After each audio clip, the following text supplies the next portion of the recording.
My name is host Eric. This is Capillo. She's going to be my co-host this morning. And together we're going to discuss the TE of mornings. So, if you want to know how to have a morning, well, that's what I'm here to teach you today. I'm here to teach you how to have a proper morning.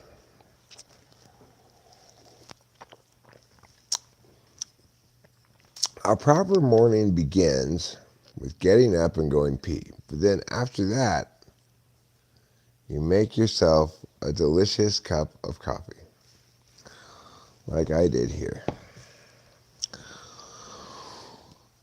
And then the second thing you do is you go outside and have a cigarette.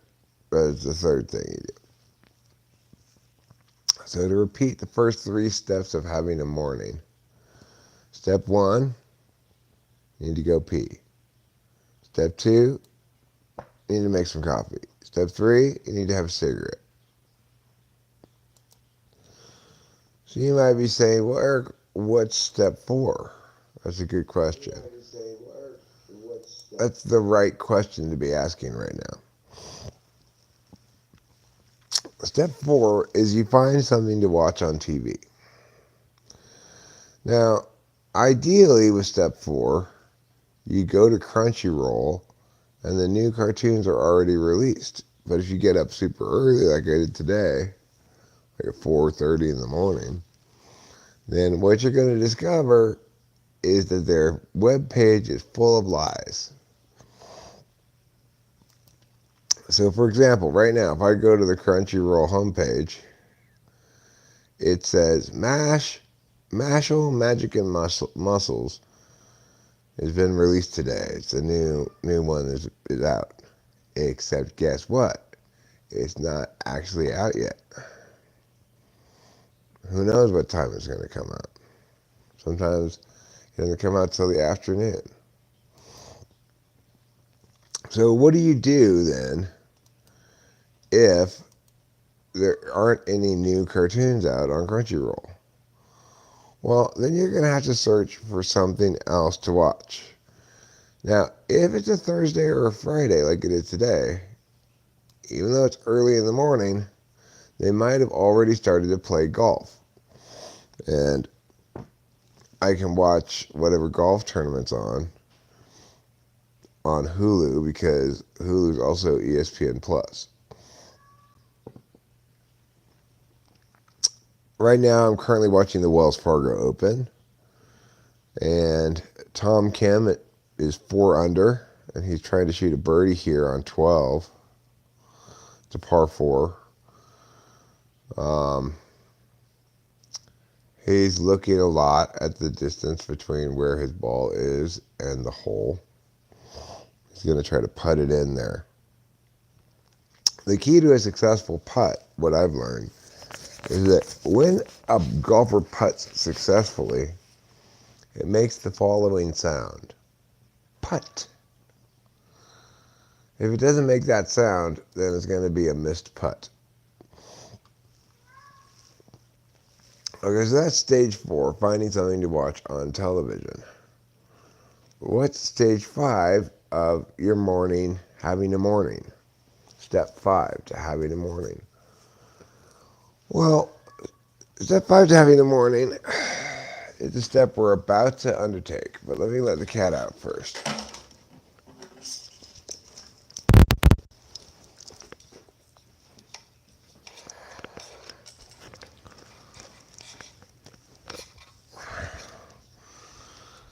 Of course, he doesn't want to go out. He's just meowing for no reason. He wants more food on the plates, but there's still some food for him to eat. All right, so we're going to change step 5 to give the cats more food.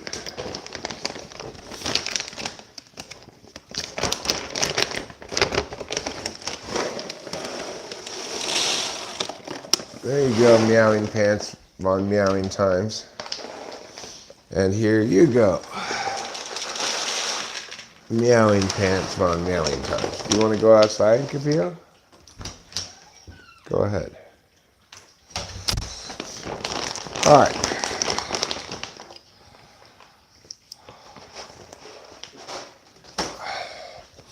So now that we've completed step 5, give the cats more food, we can move on to probably the most important step in having a morning. Some people think anybody can have a morning. You just wake up. No, no, no, no, no. That's only if you want to have a wrong morning. If you want to have a right morning, it's a lot more complicated than that.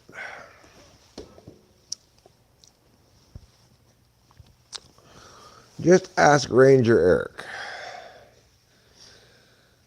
With this hat, you know you can trust me.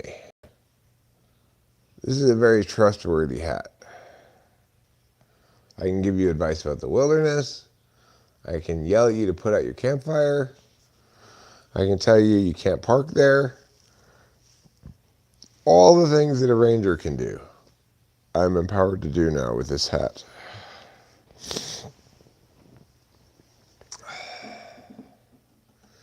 All right, so let's move on to step 6. Step 6 is the most important of all the steps, perhaps. Well, maybe second most important after smoking a cigarette. Capillo, if you want me to let you out, then you need to stay outside for more than 5 seconds before you want to come back in.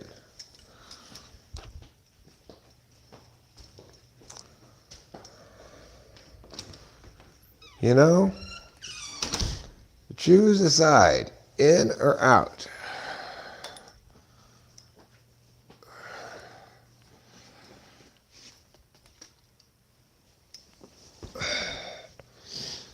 Well, you know cats.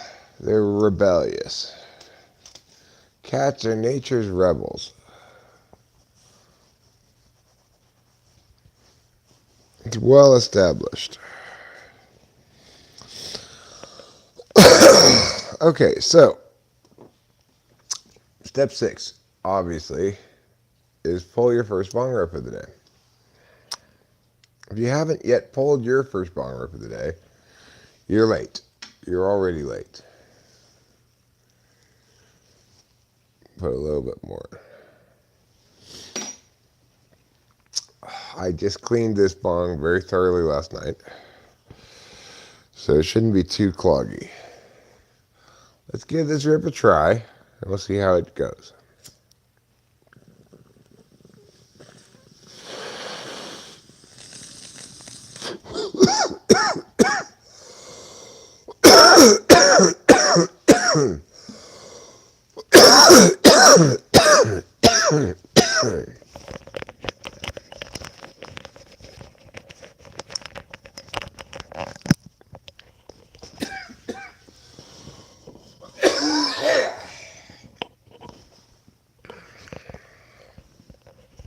I would call that suboptimal.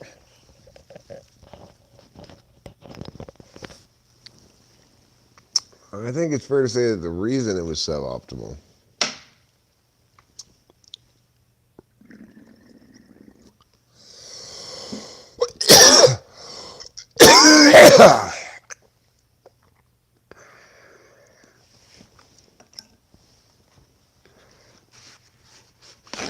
is mostly because I packed it too big.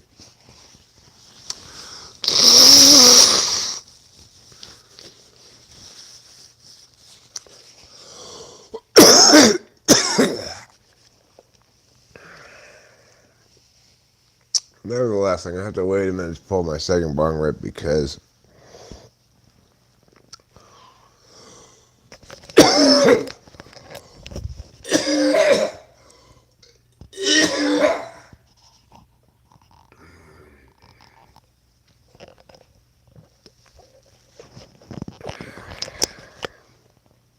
I don't want to puke.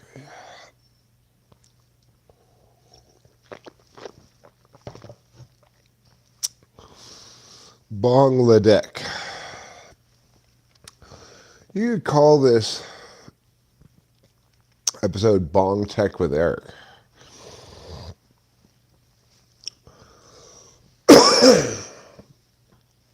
People think when they buy their first bong, they think, oh, this is going to be an easy relationship. But they're lying to themselves.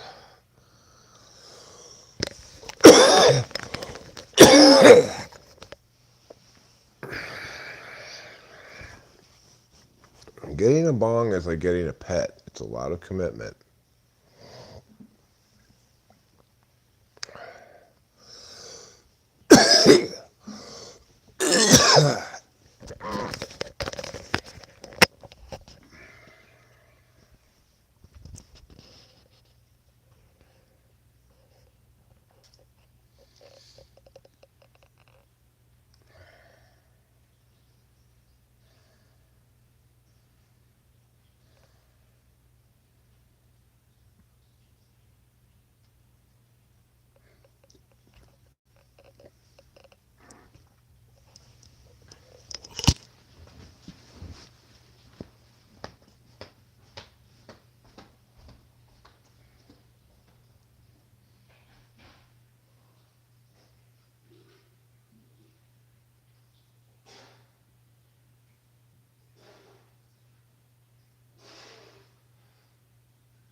Okay.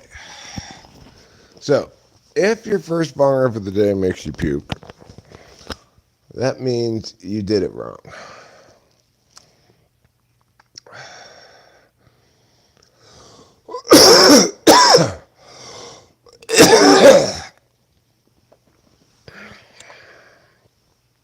Ultimately, you need to make a read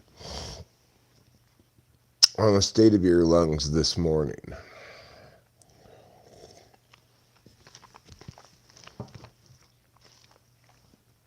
I guess my lungs are a little cashed this morning. So, they found that bong rip a little oppressive. What I'm going to do as a means of solving this dilemma is I'm going to roll a joint. I don't know what this paper is. It's like this is some paper that is different than all the other ones in the box. Okay.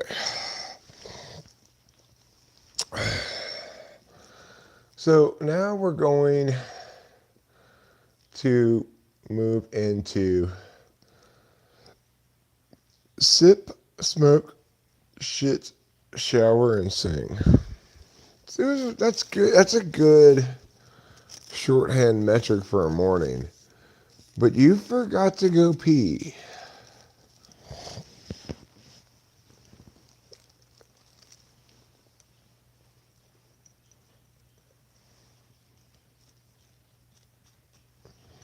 All right.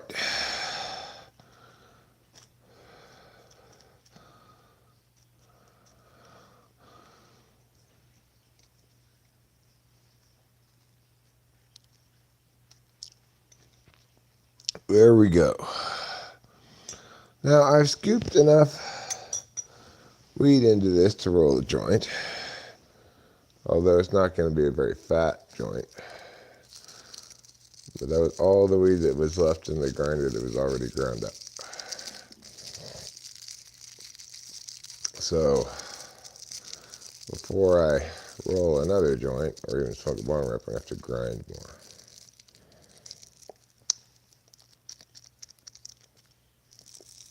There. Now that's a nice joint. See? This should smoke fine, except it's a good idea if there's like a spot like that. Just roll it a bit. Loosen it up. Loosen up the weed a bit so it hits better. Okay, now let's try it.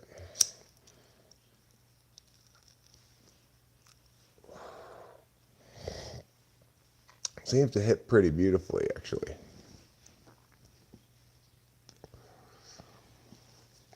Howdy, camper.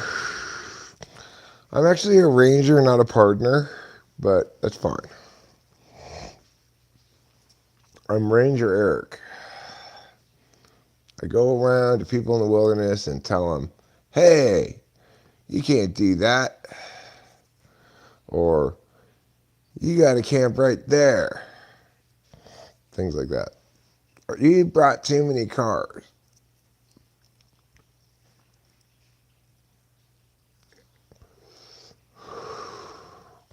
Or, stop chopping down that tree. These are things I say in my ranger duties. But I got to tell you, speaking of ranger wilderness stuff, could there be a more successful implementation of a plan than Project Woodland Cutlet? I don't think so. Project Woodland Cutlet has seen me put out myriad seeds for the birds for weeks now, every day, multiple times a day. And it's really paid off.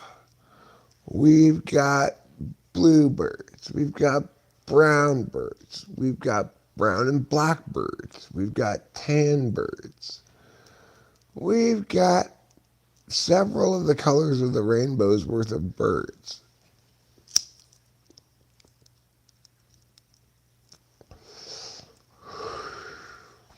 And that's not even mentioning the squirrels. But don't fool yourself, girl. Let's not lie to ourselves. We can go and buy the mixed wild bird seed and put that out, and that's fine. Birds will come for that.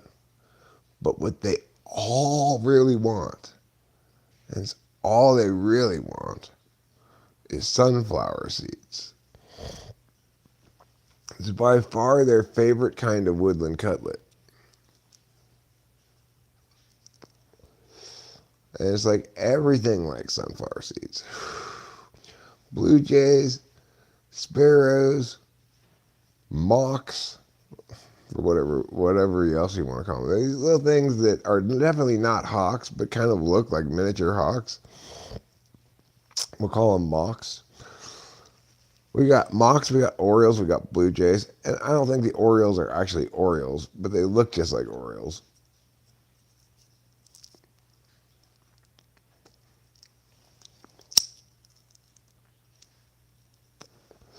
We got pigeons slash doves.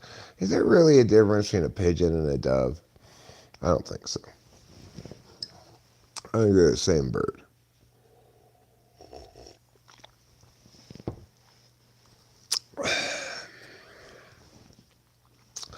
Now, we haven't been able to attract to our house any crows. I would love to get some crows around to come and share in the woodland cutlets.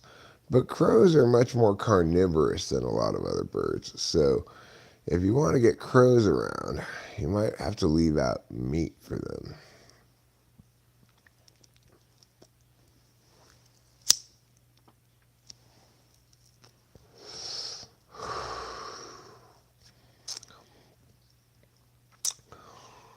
And,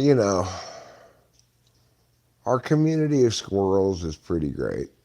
But I am particularly fond of the small squirrels, the ones that aren't yet grown up. They're a mixture of more colors, and also they're cute. They're small little squirrels.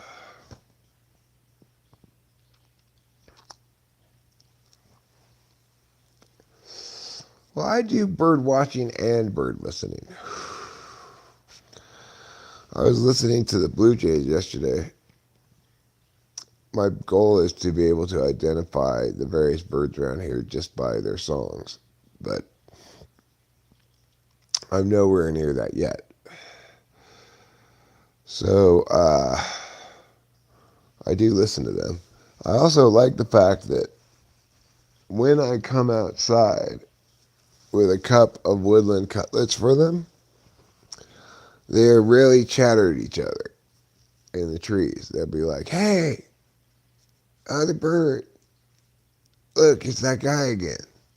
He's got more woodland cutlets."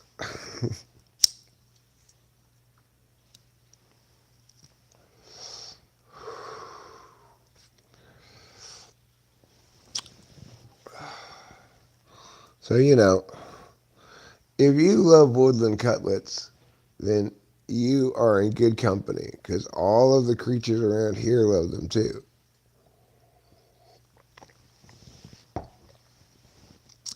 The pot roast, yesterday's pot roast, came out quite good. Although I will say, when we ate it at 6 o'clock,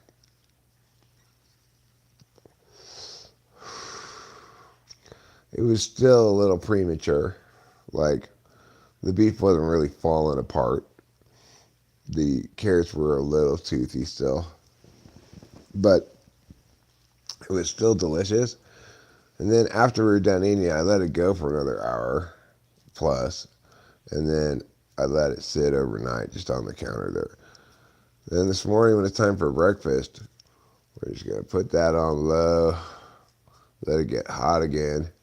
And this morning it's going to be ultra delicious because it's had more cooking time, plus it just got to sit in its juices all night long.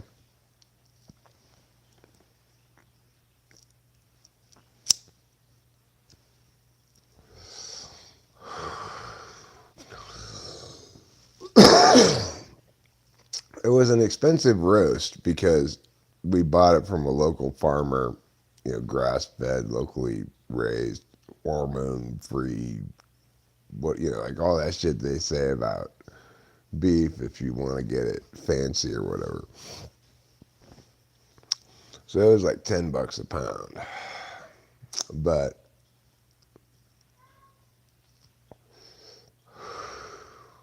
I'm glad we supported a local rancher who grows cows and slaughters them and makes beef out of them.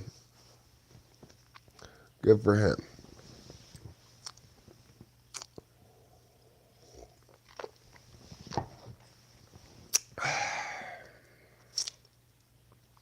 The beef is delicious.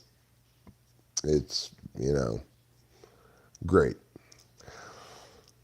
But I think it's going to be even greater this morning. I'm not hungry right now. It's only 5 in the morning, 5:30.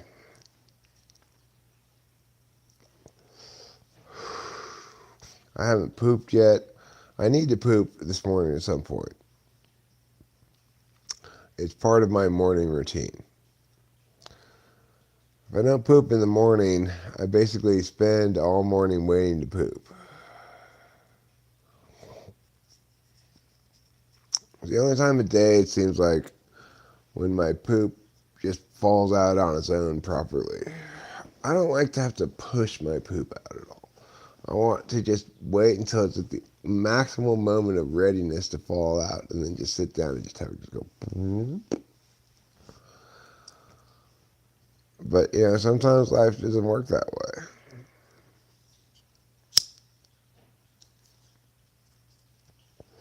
I did have a salad yesterday.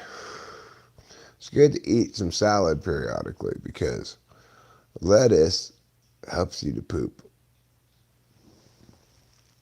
The reason is that it helps you to poop is because people are not really supposed to eat lettuce.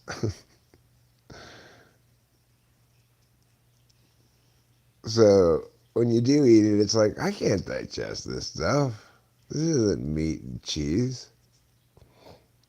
No, weed doesn't interfere with the pooping urge.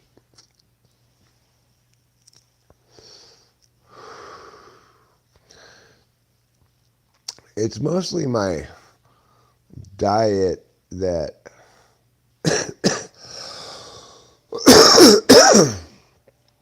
doesn't include a lot of fruits and vegetables, so I get a little backed up.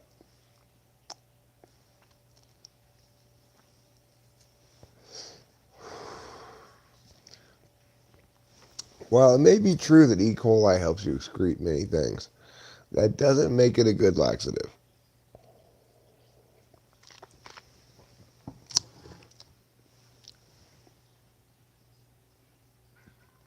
A samurai poop pose? Okay.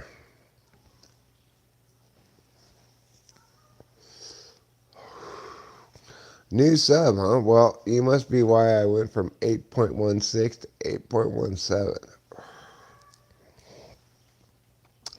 I have 8 and 17/100ths viewers.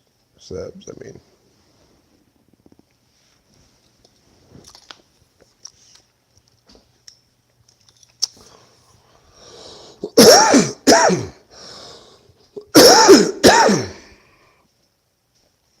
Okay, kitty, when you meow like that, you make me think you want to go outside. Otherwise, what are you meowing about? You want me to clean your toilet? All right, come on, everybody. Let's go clean the cat box. I know it's not the sexiest morning activity. The sexiest morning activity would be having sex. But it's still something that has to be done, And you're a lot better off cleaning the cat box as often as you can. When you clean it when it's not that dirty, then it's not that bad. If you let it get all dirty, then the cats still have to go to the bathroom, but there's not a good place for them to go. You end up with stuff all over the place. I just cleaned this before they went to bed last night. As you can see, they're big fans of making a mess.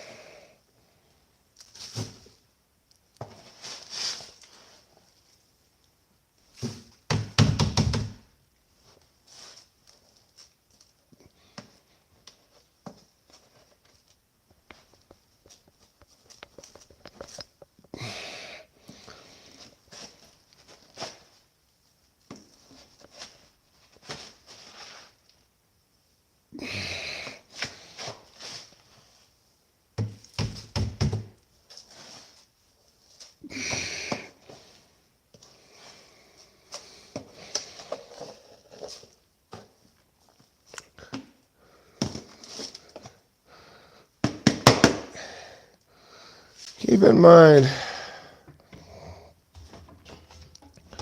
this whole cat box setup here with the scooper, this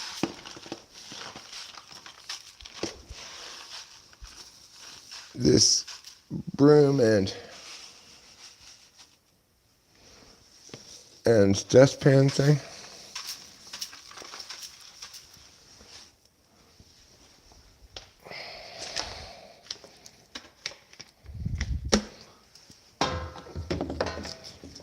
This was all set up like this when I got here.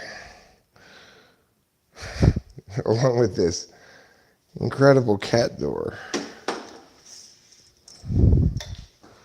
The only thing I didn't have was a litter box, which I brought, and obviously cat litter, which I brought. This place could not be more well set up for having cats. And it's not like we considered that when we bought it. That's the thing. It's like every good thing about this house, we did not buy it for that reason. We just got lucky. I ended up getting a really good house, even though we're not any good at picking houses. So that's pretty cool.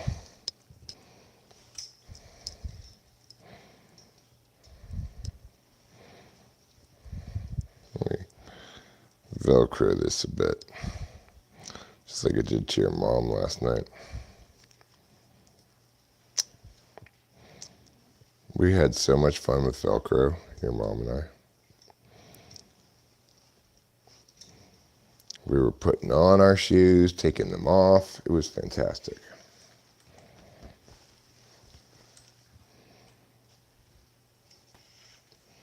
Okay, so the next stage in how to have a morning is to go outside and smoke cigarettes.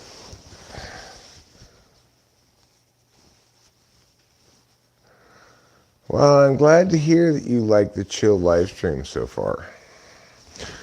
But I'm sorry to tell you, it only gets worse from here. From this point forward, it gets more and more dark, depressing, aggressive, toxic, until finally everyone leaves. That's my strategy for live streaming. It's a terrible strategy, but it's mine. Okay. Here's some outside for you. Now, what you're saying naturally, of course, is, Eric, you didn't even put out any cutlets yet this morning. And that's a good observation. Let me go remedy that.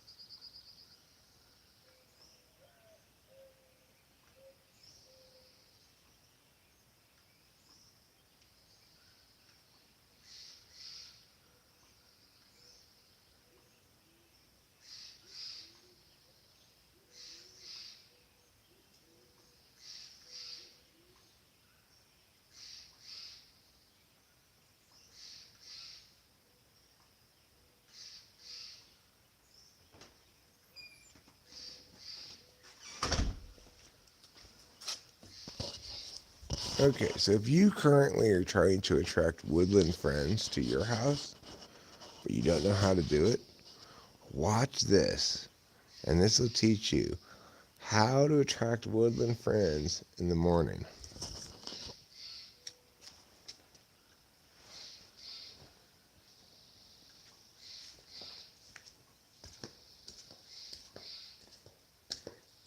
You put this, these, here.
Okay,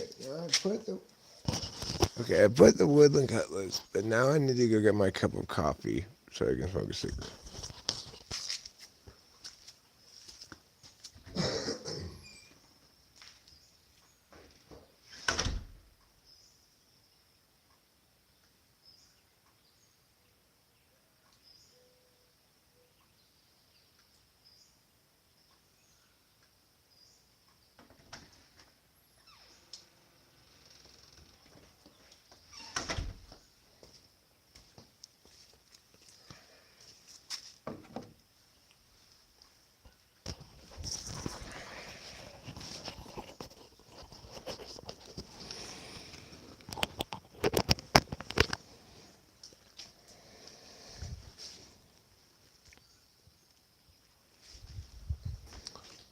Okay.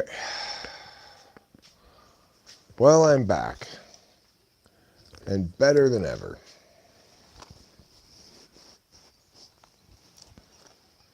And I wanted to mention, this episode of Talking with Famous People is brought to you by Woodland Cutlets brand Woodland Cutlets.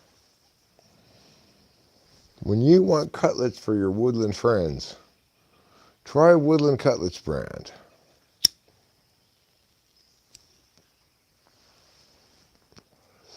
I was shocked when Woodland Cutlets brand Woodland Cutlets offered to pay me $100,000 to say that. I was like, really? They're like, yes.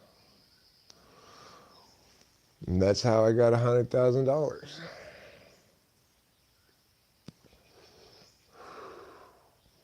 That's how I should be. It's like, hey, advertisers, there are 10 people here. Oh, I think it's pretty important.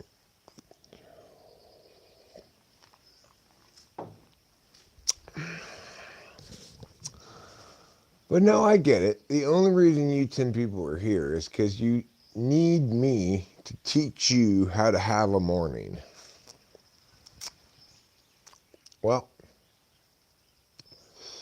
I believe we're now on step 7 now, which is have another cigarette.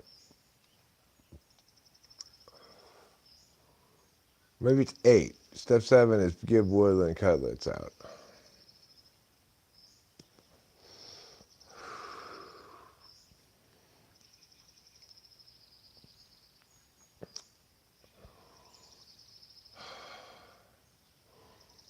It's still nice and overcast and rainy looking.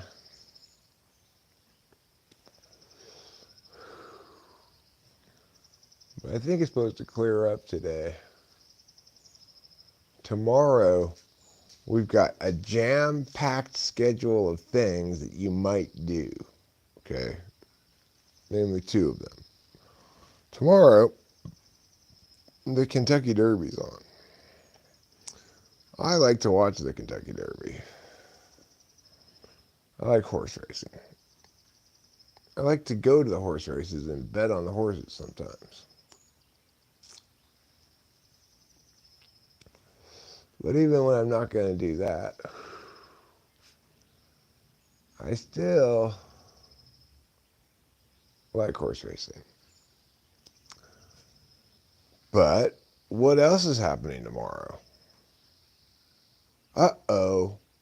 This weekend, it's the Butterfly Festival here in Mariposa County. Mariposa means butterfly in Japanese. Wait, no, Spanish. And it's because there are a lot of butterflies here. Now, you might well be saying to yourself, Eric, or saying it to me, Eric, I don't see any butterflies. Well, there's not a lot of butterflies yet right here. Spring comes later the higher up you get, and it's more sprung in town than it is up here. But I admit I haven't seen a lot of butterflies in town either. So this butterfly festival may be heavy on the festival and light on the butterflies. That's what I'm thinking. nevertheless, worth doing. Our neighbor Les, he held his first concert in 3 years with the Yosemite Mariposa Symphony Orchestra. It's the YMSO. They're playing classical music at the YMSO. And we unfortunately missed both of the first 2 shows. But the next one is going to be played in Yosemite at this like historic lodge that's in Yosemite or whatever. I forget what it's called. It's July 1st. It's the Saturday before our wedding. Rachel and I are going to go for sure. And then what's going to be super cool is hopefully he comes to our wedding the next Saturday because we invited him. And we'll have at our wedding 2 people from the LA Philharmonic playing viola and violin. So it'll be like, hey Les, we saw your show last week. It was fantastic. Here's our Philharmonic friends. And it'll be such great FE payoff. He'll be like, wow, you got some fancy friends. And I'll say, I know, one of them is you. So anyway, that makes me happy to think about.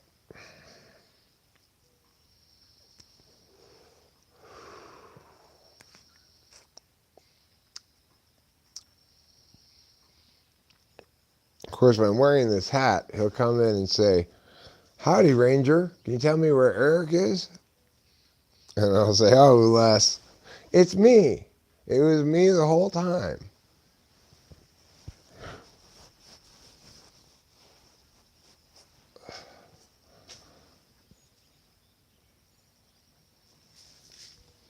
Okay.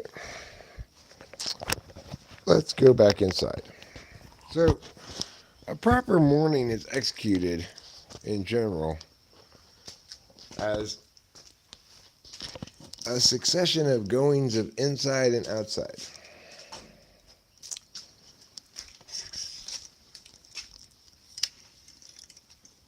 Let's open this door, grab the coffee, and what we have waiting for us in not a very long time is a real bird show.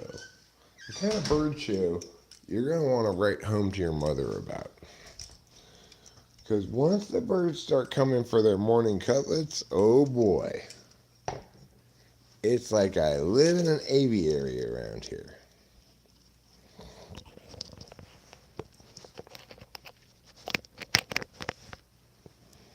That's how much they love cutlets.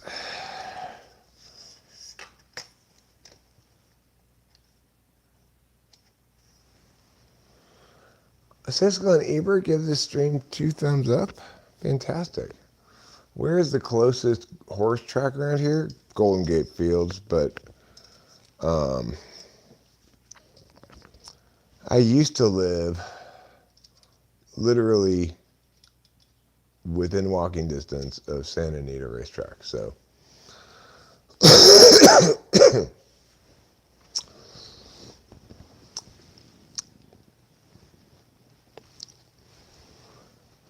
one squirrel, mini squirrels, like fish?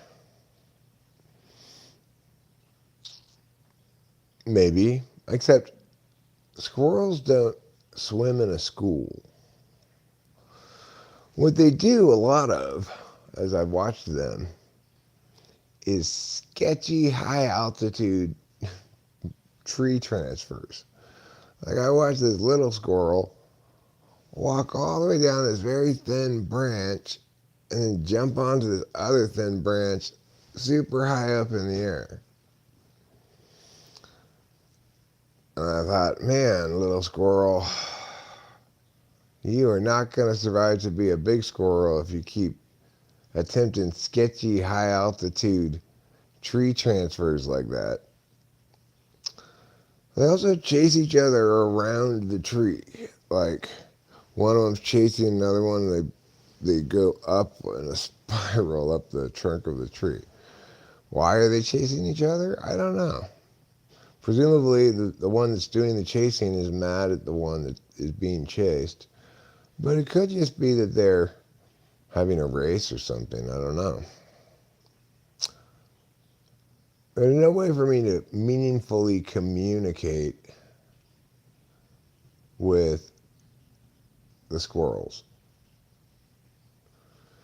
I can communicate a lot more effectively with the cats, especially Trouble. Trouble's a very communicative cat.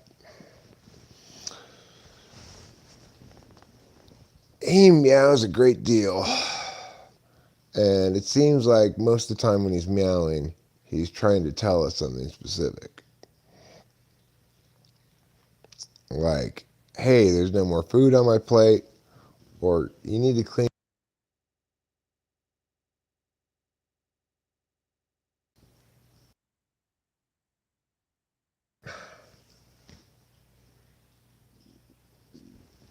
Good morning, Misfortune. You're here to learn how to have a morning, like everybody else. And I'm here to teach you how to have a morning. So, we pulled a bong rip that didn't go well, if you recall, if you were here for that. And then we smoked a joint, that went a lot more smoothly. Now that my lungs are woken up a little bit, I think I'll pull another bong rip. It's probably the best thing to do. So, I'm going to pull a bong rip, and then I'm going to take you out to the deck out there, and I'm going to do two tasks that I've been putting off for a long time that are very simple tasks. I have to walk down the hill a little ways and pick up a beer bottle that I accidentally knocked off the edge of the deck and it rolled down the hill. And also a and also a oh, I can't actually right now. Let me see if I can do this. Hold on.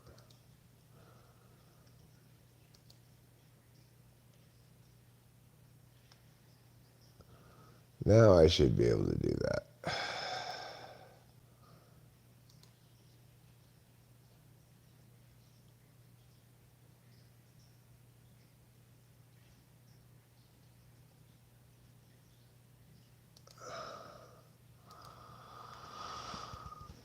Well, what I just learned is that there are now, YouTube has changed things so that there are now two different kinds of moderators. There are two different levels of moderator. There's regular moderators and special moderators. Special moderators can do things like edit the banned words and stuff like that. Mega moderators. Yeah, I don't think we really need any of those. I have a few banned words, I believe, but they're probably the same ones as YouTube already banned. So, you know, I don't, I don't particularly want to invite hate speech. You should be able to. If you can't, then that means only mega moderators can post a link. Misfortune has named them Uber mods. I like Uber mods too. Both those names are great. Misfortune. Yeah, you're just a regular mod. You're a reg mod instead of an Uber mod. So you'll have to see. Try to post a link and see if it posts. If not, then that's one of the powers I guess they've segmented off for Uber mods now. Metamod. Metamod is just like a mediocre moderator. Uber mod is the ultimate moderator.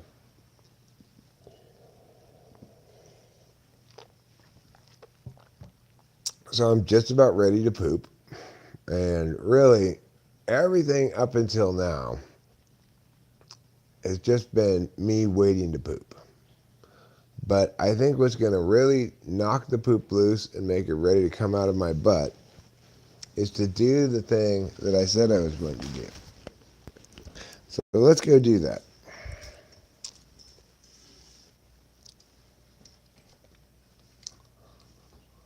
And by the time I'm done doing that, oh man, this poop's really going to be ready to come out of my butt.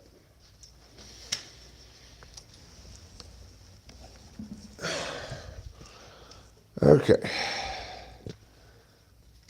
Step one in actually doing anything outside is to put on some shoes.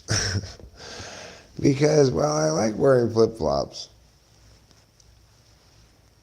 basically going outside here with flip-flops means I'm constrained to just the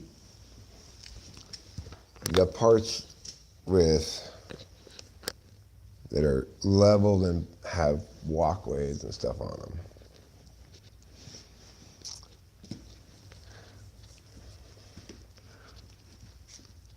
Because you kind of need to have actual shoes on to walk down the hill.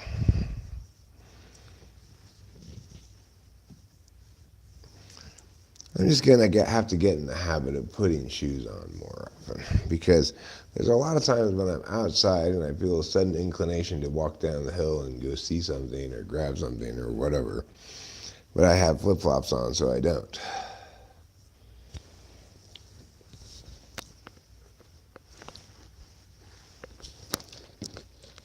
Okay. Now it's time for the other boot.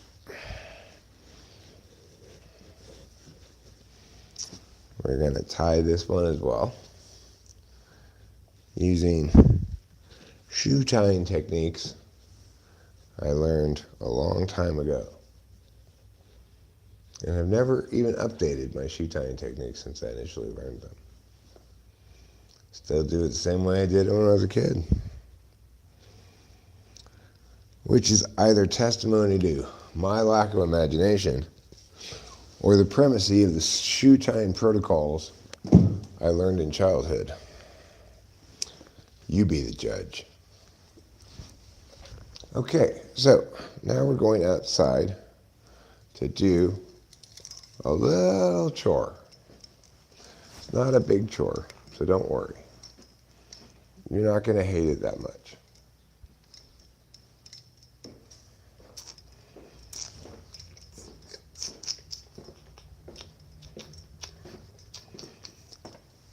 To go out here, we're going to go through the laundry room.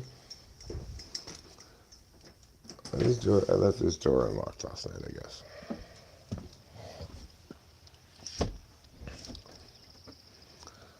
And now we're out here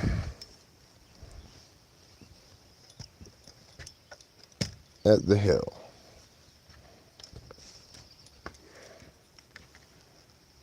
Now I'm going to go walk down the hill for the purpose of grabbing two things. See that brown box on the left-hand part of your screen there? I gotta grab that. And then there's a beer bottle right there that you can't see, but you'll be able to probably see me get it. Okay, so I'm gonna go down there and get those things now.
I did it.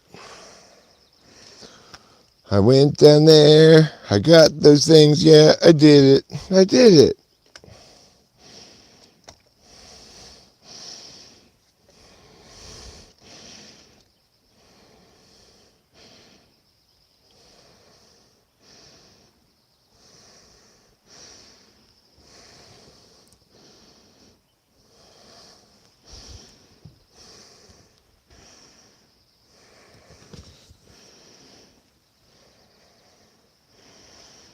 Now,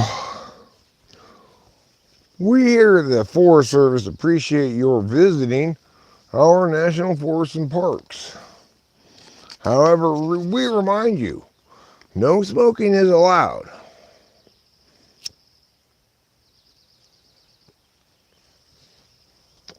Oh, it's fine if I do it. I'm a ranger. I know how to safely smoke.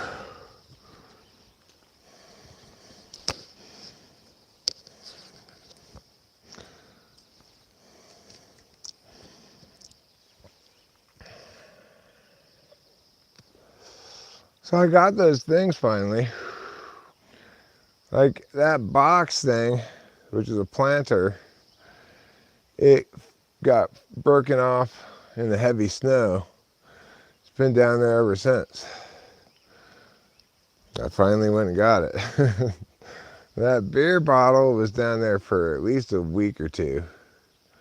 I finally went and got it. So that's how to have a morning, you know. Get a little thing done here or there. Watch a little TV. Have some coffee. Smoke a cigarette. Put out some woodland cutlets. That's how you have a morning. Is it going to be a good morning? Well, it's better when instead of just doing things, you're teaching everybody else how to do it. Like I am right now. I'm teaching you the important skills you need to learn to have a good morning.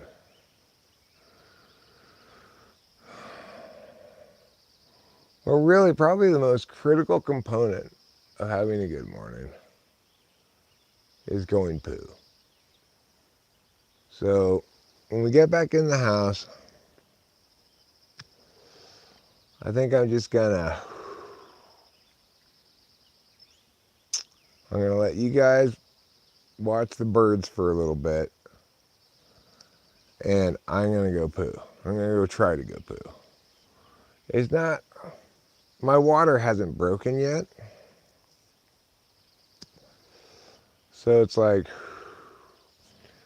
it's not really ready to come out. I was hoping my jaunt down the hill would jar it loose, but well, it's getting there. It's getting there. It's a healthy 8-pound baby poo. The tallest tree around here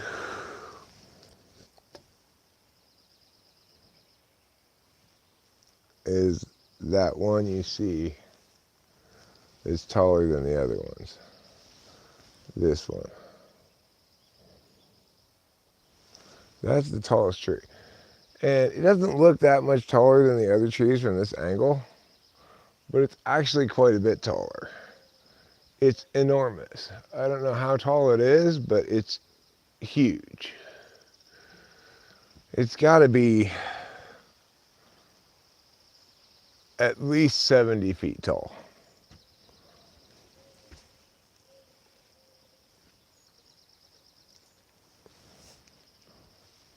It's on the other side of the little creek down there. But if it were to fall this way, it's so tall that even though it's on the other side of the little creek there, I am quite sure it would hit part of our house.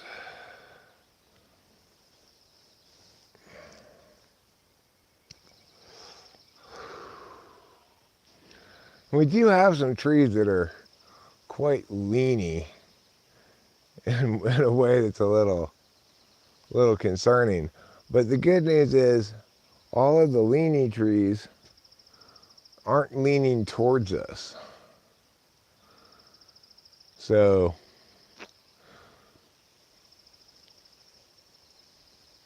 well, except for our leaning tree of pizza up there that near the mailbox that broke in half during the storm.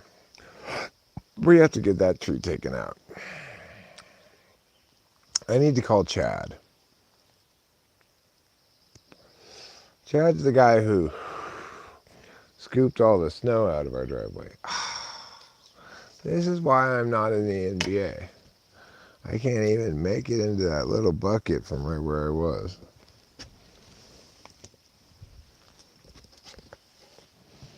So the NBA said, no, you're not allowed to play basketball with us because you suck so much. And I was like, that's not very nice.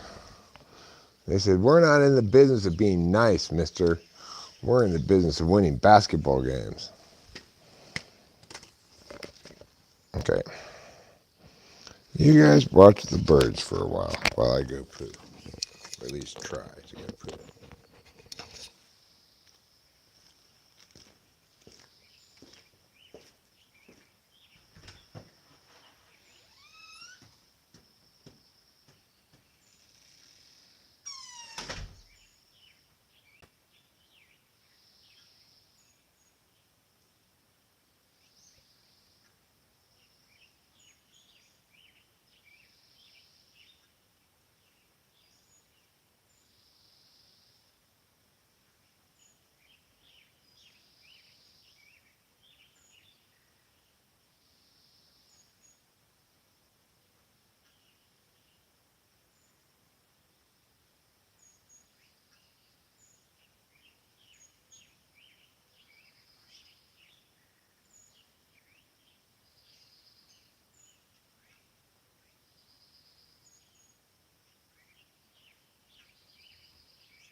I see the birds didn't come back yet, huh?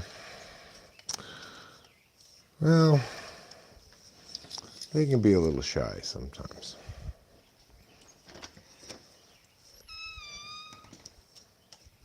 It's fun to watch them from upstairs. So one of the necessary but insufficient conditions for having a good morning has been met. I pooed. But I will say I think that poo was probably just the opening band in a Lollapalooza's worth of poos to come this morning. It doesn't feel as though that was all of my poop. I think I have more inside of my butt. It's where I keep my poop. Okay, so the next step in having a morning is to do a little bit of play-by-play for the golf tournament that you're watching. Lashley here, who's 5 under, just missed about a 10-foot putt, maybe 6-foot putt, that would have given him birdie and a share of the lead. Now let's look to see Nesmith, who's also at 5 under on 13. He's pitching from behind the bunker, and oh my goodness, it went directly into the hole. What a nice chip shot. Now he's at 6 under. He needed that chip to go in from all the way over there, or else he would have parred the hole, but instead he got a birdie by chipping it in over the bunker, onto the green, rolling it directly into the hole. What a fine accomplishment for him. And it just goes right into there. Good job, Mr. Golfer. Okay, so what we're watching, of course, is the Wells Fargo Championship from Charlotte, North Carolina. The leader is Xander Schauffele, along with Tommy Fleetwood and Matthew Nesmith, all at 6 under. Tom Kim and 4 other guys are all at 5 under. And then there's a number of players at 4 under. So, we will get to enjoy golf today. You might say, isn't golf a little bit boring? I don't find it boring. I find it relaxing. I find that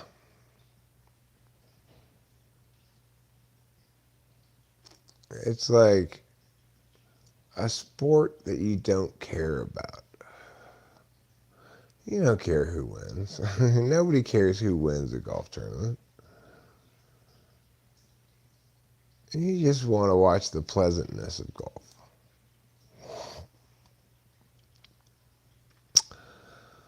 So, okay, we've called a little bit of a golf tournament. We pooped. We've done a chore. We've smoked a cigarette. We've smoked some bong rips. We've smoked a joint. We've put on a hat. We've given some woodland cutlets to the creatures outside. We're really making our way through a productive morning here. I know, I kind of want to play golf too. Curling is also soothing to watch. I agree with Boba Fett. Although, I don't know. When those sweepers start sweeping really fast, that could be a little bit of a problem. That could get you too excited. Extroverts find boring things fascinating. No, I didn't give Capillo a colonoscopy. I gave her a regular oscopy.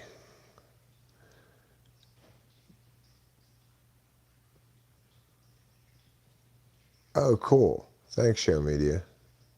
That's great.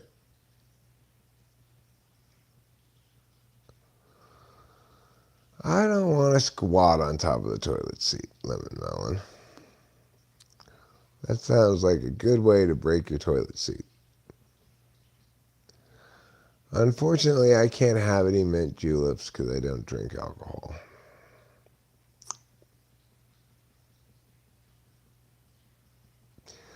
Now, I can't really take you down to the shed because the Wi-Fi doesn't go down that far.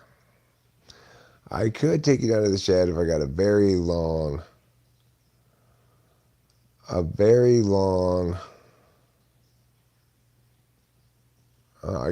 definitely want to watch it. I'll put it in a new tab.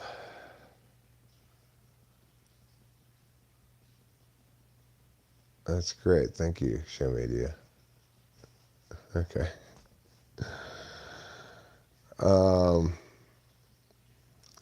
Croquet is a sport that involves hitting wooden or plastic balls with a mallet through hoops embedded in a grass playing court. Yeah, croquet seems like it would be pretty soothing to watch.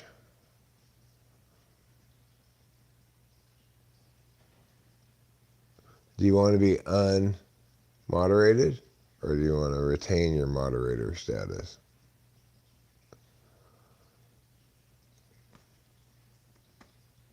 It takes some time to aim your butthole from that height. I'd rather just get like a stool to put my feet on. You know? Then you have your knees up, but you don't have to be all silly and squat on the toilet seat. That just seems like...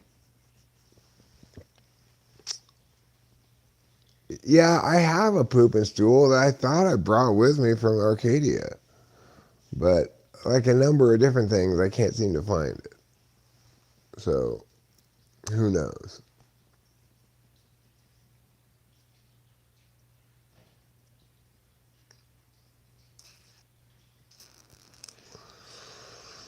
I think he could. I think that's within the powers of regular mods. Uber mods get to like edit the banned people's list and edit the banned words list and stuff like that. Yeah, I'll keep it. Until you start bud banning people, then I won't take it away from you. I'm telling you to try a samurai leg cross thing. When I don't have something for my feet, it helps. You mean like sitting lotus position? Well, I pooped no problem this time, but I just feel as though it was a regular sized poop, and I have more than a regular sized poop in me. At least twice as much as a regular sized poop. Is what I feel like anyway. But it's important, really, really important, that I not let you guys miss out on the golf. So let me call a little bit more golf for you. Currently, Jordan Spieth is on the 17th hole. He's one over. And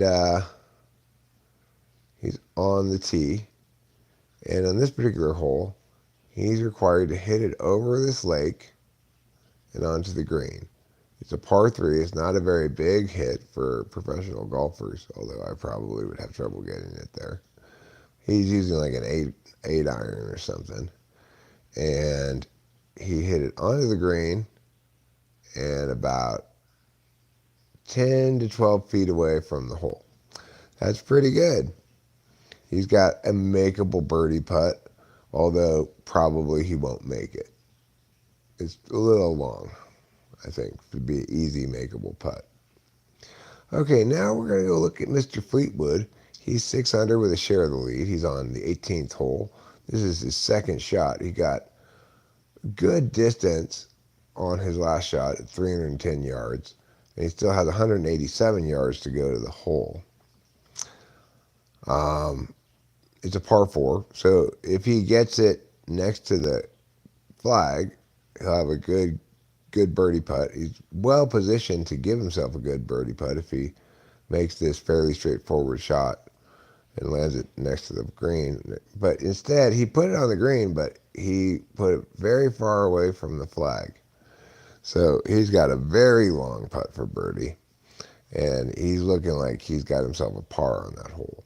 Now, Mr. Hovland, who's even, is on the 15th hole.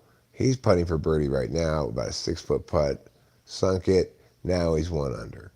So he's feeling a little bit better about himself now than he was prior to making that putt.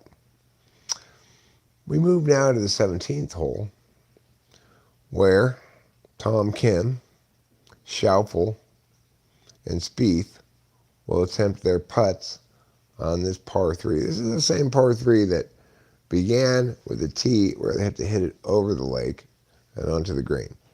And none of them did a particularly good job of it, although one of them has, well, 2 of them have makeable birdie putts.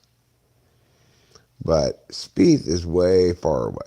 Spieth is like, I don't know, 40 feet away. I'm not that great at estimating distances in golf, but I'm guessing he's a good 40 feet away from the hole.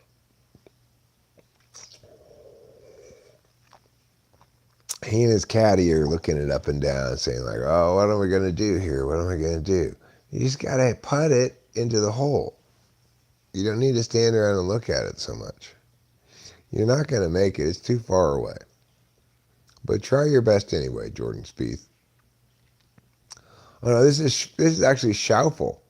Schaufel, who is very far away. If he makes this putt, it's a birdie, and he'll be in sole possession of the lead. But like I said, it's 40 feet away now. But he left it nice and pretty close. He left it about 3 feet away from the hole. Okay, back on 16, the par 4, Mr. Thomas, who's 4 under, who's putting for birdie here, and 87% of the time, people putting from birdie at that distance 2-putt it. He might 3-putt it because he left that a good 6 feet away from the hole. And he'll be disappointed if he 3-putts it, I'm sure. He'll say, that's not what I had hoped for on this hole. Now, Tom Kim, who's an excellent putter, he really putts like a Mr. Putty Pants. And he's got a sharp yellow shirt on with his collar up, looking very preppy. He's a Nike-sponsored athlete. He's got a Nike hat and Nike shirt on. And he's got about a 15-foot, maybe 20-foot putt here for birdie and a share of the lead. It's breaking right and rolling downhill, but it didn't break as much as he thought it was going to. And so, as a consequence, he's left himself a good 3 feet from the hole. He'll have to settle for a par here. And I did a bit of the announcer's jinx there after praising him for his putting skills. He didn't putt very well. Mr. Thomas now trying to clean up that messy birdie putt with a par putt, which he makes, saves par on the 7th hole. Back to 17, Jordan Spieth, 1 over, is currently shooting his 4th shot on a par 3. And that means the best he can do here is bogey. And he still has 12, 13 feet to the hole. It's kind of a long putt. Pretty important bogey putt if he wants to possibly stay in contention for the cut, make it to the weekend, you know. He's on 17 already, so he's only got one more hole after this one to try to get back closer to 0. And probably, usually the cut's at even 1 over, you know. He's about to putt for 2 over. And there's the putt. And nice putt, Spieth. Nice putt. That was a good putt. He's 2 over, but he's lucky to get out of that with 2 over because I wouldn't have made that putt. I don't play golf, so I don't really know how good I am at making putts, but I'm pretty sure I would have missed that one. Okay.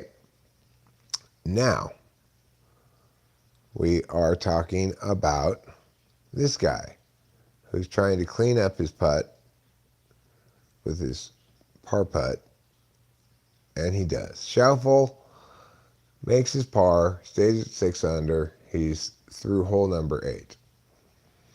All right. Now we're at the tee. The tee on hole number 4, where Mr. Grillo, who's 5 under, is shooting on this par 3 for the green.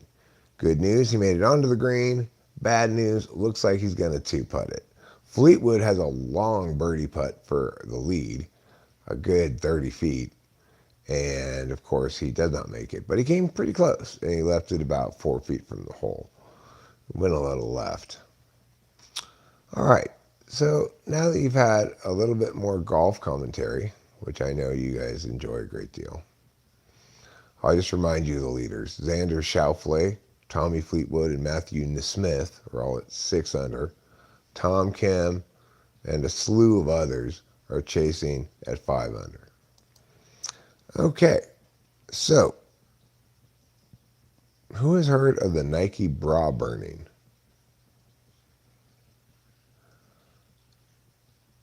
I mean, I'm all in favor of bra burnings, provided the removal of the bra and the burning of the bra is a public affair. Then I'll get them a new bra. They put that on, take it off, and burn that one too. I feel like for me, since I'm not TE conscious, it's one of those things that I learn the importance of and then try different things till I get better at it. Well, maybe that applies to anyone despite type. Well, TE does have inherently a bit of trial and error kind of quality to it. It's a interface approach that requires you to engage actively with the problem you're trying to solve in order to figure it out. So there's some trial and error implicit in it, but the more trial and error you are, probably the less good at TE you are. Like Rachel's nothing but trial and error when it comes to they dampen the wobble.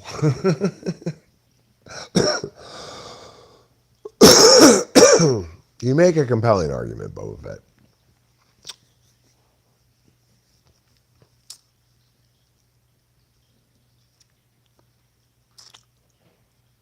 So I guess probably real TE people don't act so much until they figured it out, you know? Like I remember asking Cameron how to fix this bandsaw I had one time. And he spent a long time just looking at it before he did anything. He looked at it all over everywhere. If you were the woman, sometimes dampening the wobble is necessary.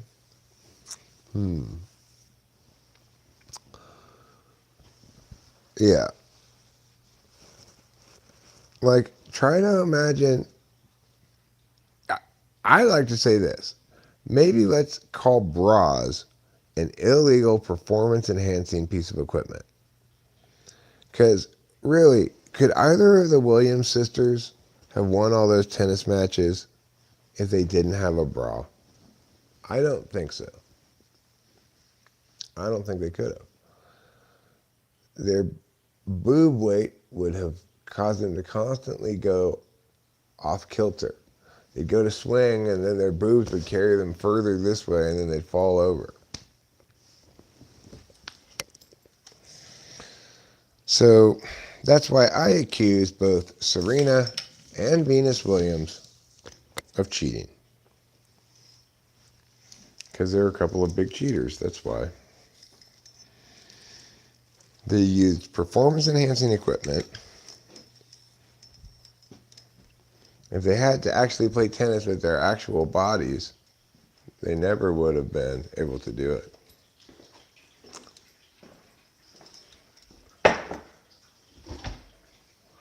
They would have been like, ow, ow, ow, my big titties are flopping all over the place. That's how girls talk. Oh no, my breasts are bouncing too much.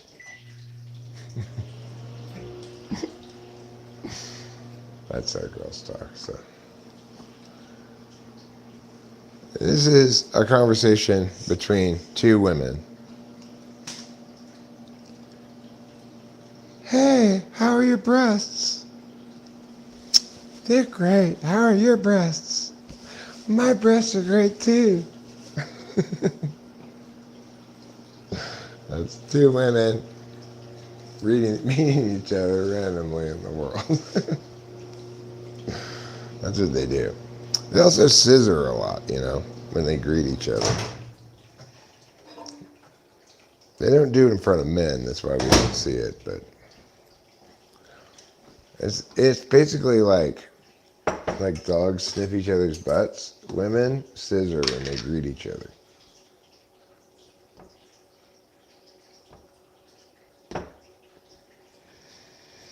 Hey girl, want a scissor?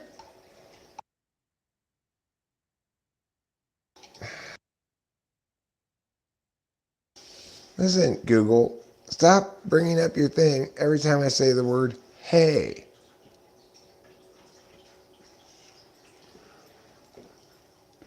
It's for horses. Okay, let's go outside. Now is the time when we go outside for a little while.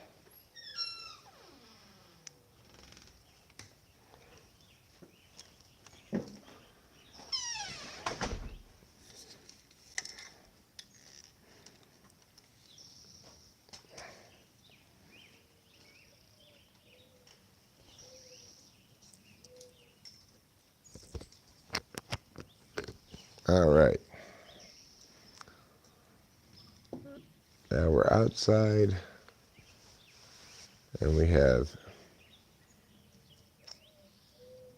everything we need because here and I didn't bring any cigarettes with me. I have multiple half-smoked cigarettes right here. See that bird right there? That's what I call an oriole, but I know it's probably not really an oriole, but it looks like one.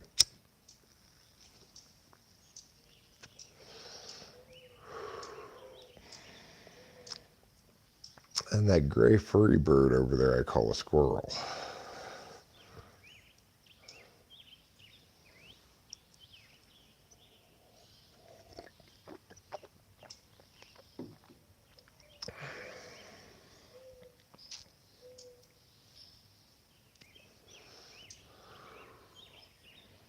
As you can see, they're enjoying their woodland coverage, but sometimes I hope we get like a full action-packed arrival of birds. Sometimes you get like 5 or 6 different birds up there. Ah, there's a blue jay.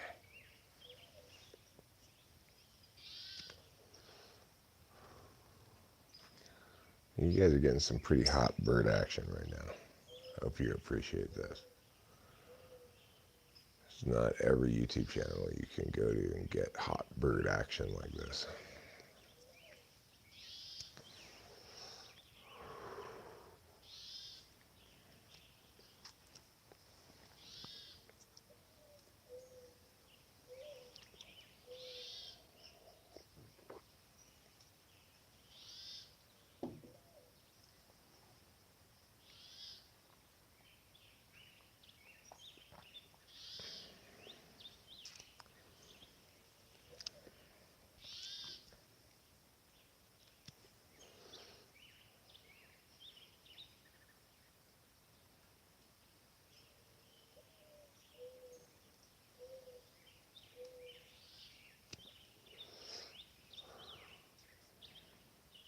The blue jay is actually eating the bird seed right now. It's not eating the sunflower seeds. Mostly everything seems to like the sunflower seeds, but the blue jays, I guess maybe they eat more of the bird seed. And the little sparrows do too.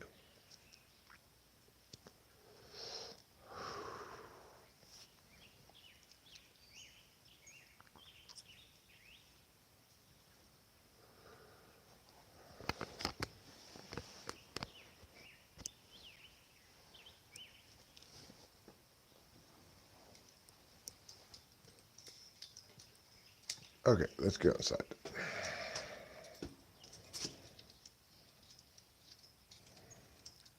Can you open the door for me? I got my hands full.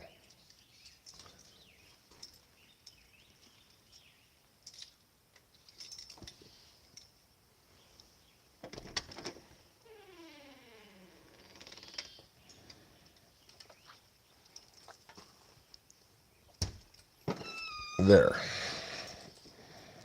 I made it. I made it inside the house. I'm so proud of myself.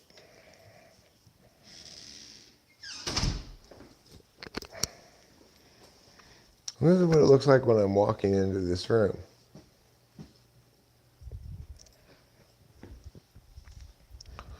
A lot of people were asking me, what does it look like when you walk into that room? Well, it's a little something like that.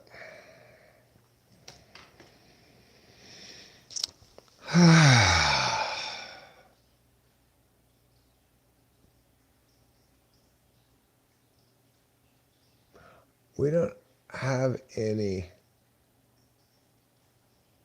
Does anybody know the name of the blackbird with the blue tinted head?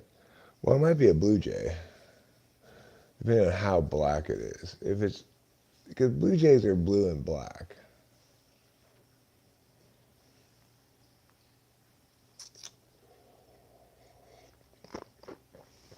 Grackles.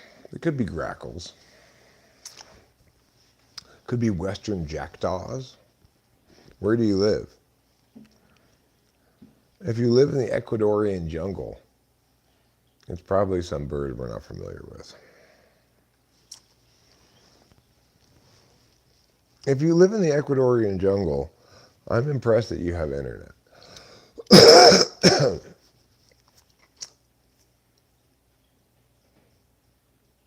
You're in Ohio, Cleveland, Cleveland, Cleveland. I've been to Ohio before. I've been to Dayton. I've been to Middleton. And what's the top city that's Middleton is between the middle of? I've been to that one too. On my way to Detroit. I stopped in Middleton and I stopped in Dayton. I have not encountered any snakes up here yet, but it's been winter the whole time. So I expect to start seeing snakes as the weather warms up. Like right now it's 40 degrees. You're from Dayton. I've been to Dayton. I accidentally drove onto the army base there and they made me turn around. You get on this one road in Dayton and you get stuck on it and you end up at the army base. Or maybe it's Air Force, I don't know, some kind of military base.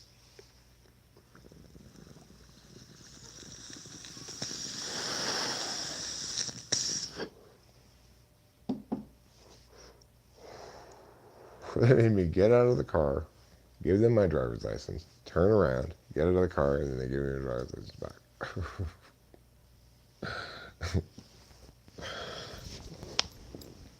I wasn't trying to go there. It's like, but I think it's fairly common. I wasn't the only one who had to do that, so.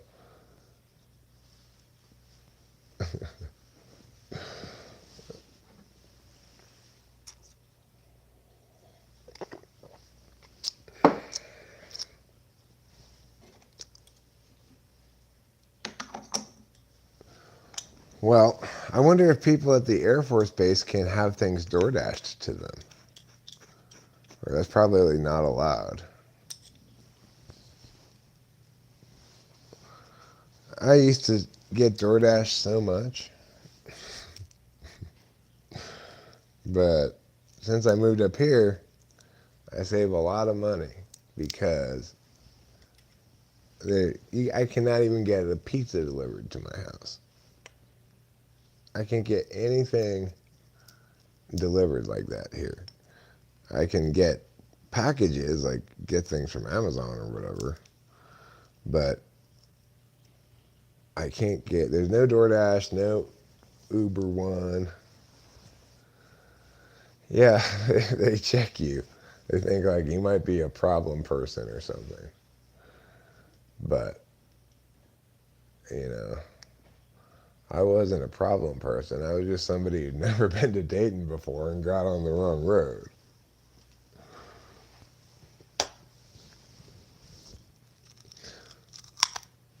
So what's the what's the city above Middleton before Michigan? Middleton is between two cities. That's why it's called Middleton. It's in the middle between Mia and Mia. What's the top one called? Because I stayed in that city too.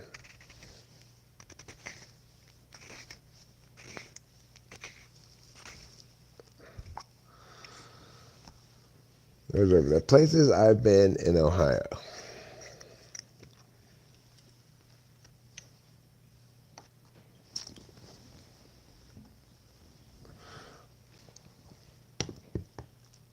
The Air Force should actually begin its own DoorDash service using helicopters. And they'll just drop it on your front lawn. That could be a way for the Air Force to make a little extra money. Of course, they'd probably lose money overall on helicopter fuel.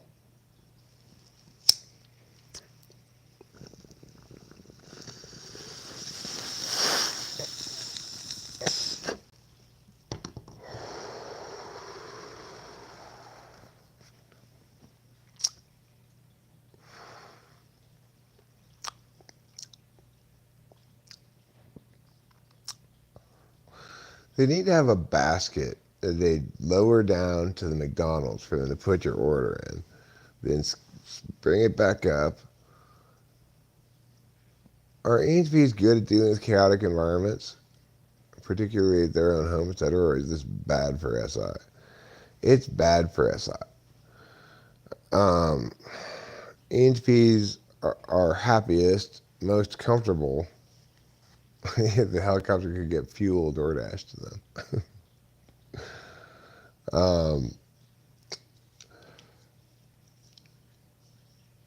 Like, I need my house to be clean and orderly, by and large, but I'm not good at keeping it that way necessarily. Although I seem to be fine at keeping this house clean.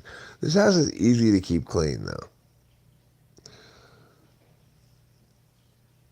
Commercial drone piloting could be an option. Show Media was joking that he was going to ban you when you got here. Now that he's got moderator powers. He said, I won't ban anybody but Ruben. And I said, but he shares the name of my favorite sandwich.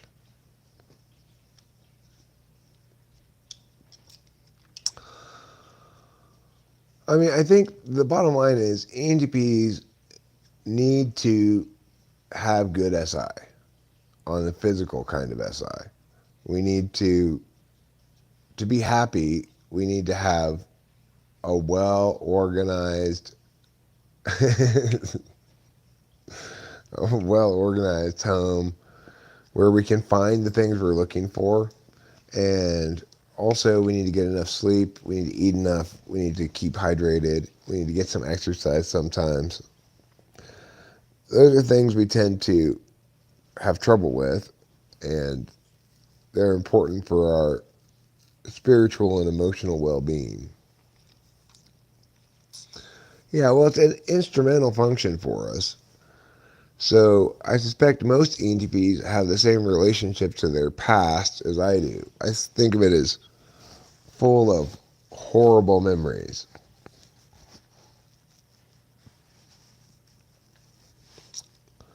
Cubans are better? Cubans are better than what?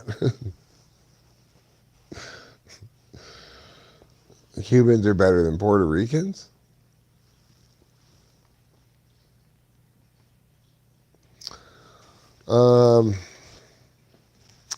Anyway, what was I talking about? It was something super important. I don't know. I don't know the answer to that question. I wonder if a moderator could ban me if I left a comment. Cuban sandwiches. Listen, Just because Cubans are communists doesn't mean you can make sandwiches out of them. I mean, it's more okay to make sandwiches out of them than it is to make sandwiches out of capitalists, but still, it's still not okay.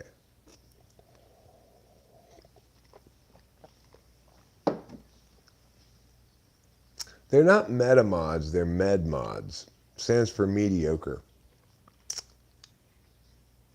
They're just mediocre moderators. I think I'm an EHP, not sure, but I need to find a box for the chaos mental physical. Once things start piling out of the box, I got reorganize it for a bit.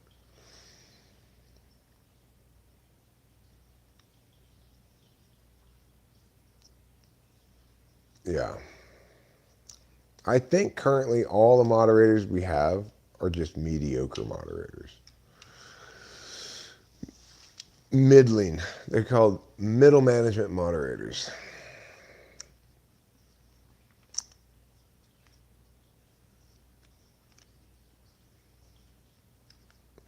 Ruben, you're probably like my cat. He won't eat unless someone's watching you.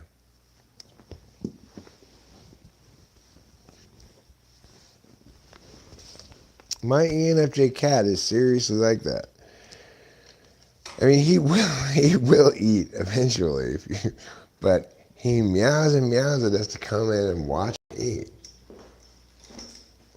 He wants an audience for eating. He's like, why else would I bother with this thing? If you guys aren't going to watch me, then what's the point of eating? That's an SI polar cat for you.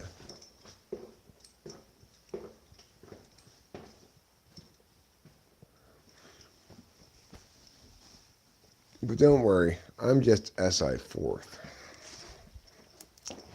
So I remembered to get this pack of cigarettes before I went outside. Because I'm pretty smart like that. That's why I won the Nobel Prize for being smart. That was like the best prize that I ever won.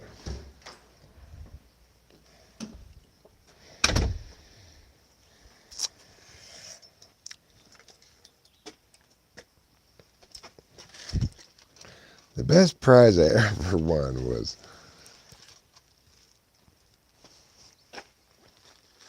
this house.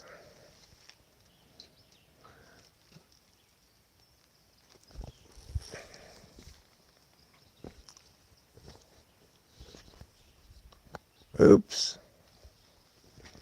Needs to be a little bit taller.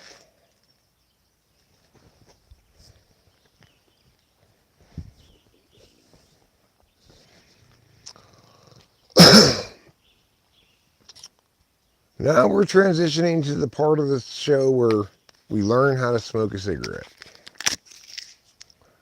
For those of you who don't have any cigarettes, maybe because you're a non-smoker, run out and buy yourself a pack of Marlboro Reds.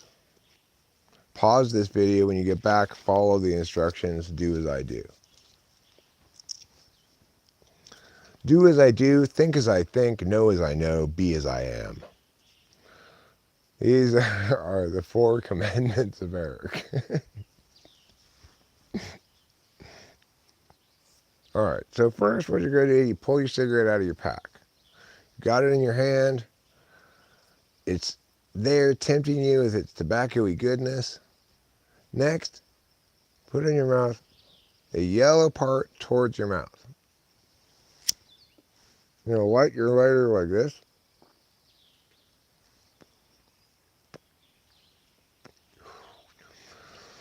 You're going to give it 3 pre-puffs before you inhale. This is to make sure it's fully lit. Now that it's fully lit, you look around to place yourself in the moment. You take your first satisfying draw. You draw it into the mouth first, then inhale it deeply into the lungs. where it provides many necessary nutrients for your breathing apparatus.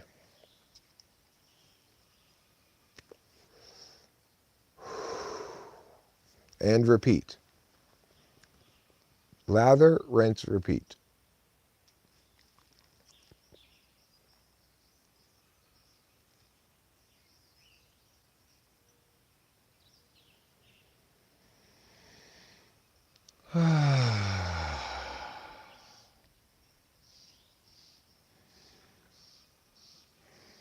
That's good air. I give this air a grade of A+.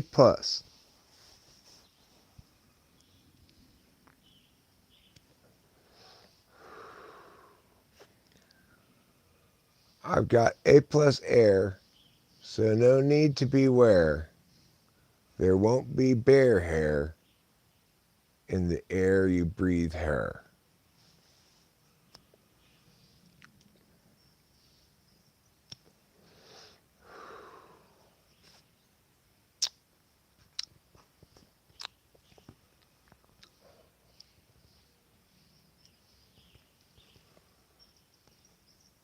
Most of the trees here are like this one. You can't really see it.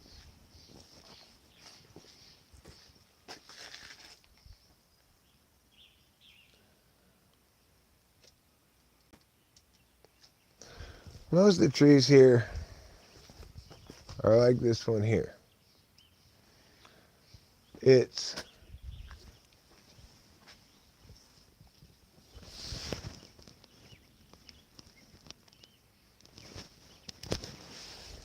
instead of having regular pine needles, it's got this. And it's evergreen. Smells like a pine tree. Obviously, I don't know if it's coniferous or not. I don't know if it makes pine cones or not. But these are the ones that I think are sequoias. And you can see they do get quite large. Like the one that's just on the neighbor's side of the property line right there. That one is quite enormous.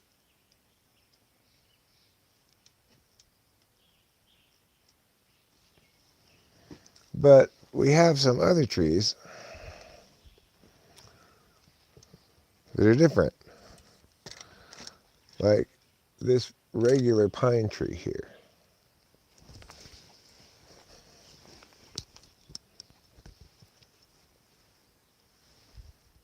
This one.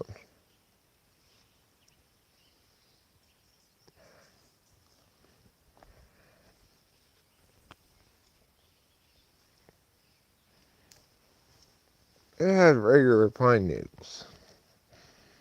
So it's different than this tree, obviously.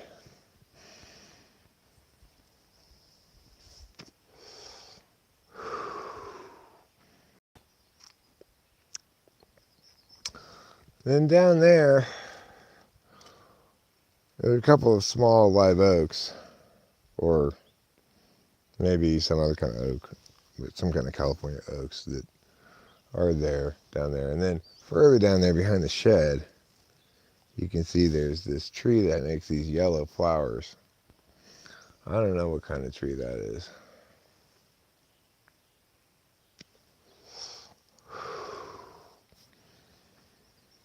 The other thing is, Rachel and I found the other day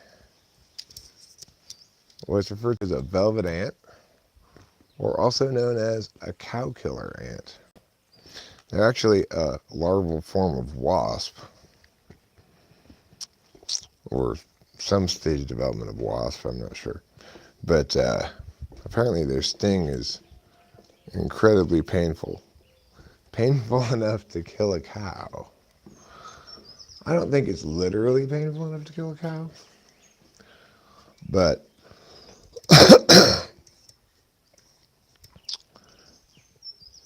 don't get one of those in your scrotum. Don't let one of those crawl on your scrotum. That's good advice. regarding cow killer ants.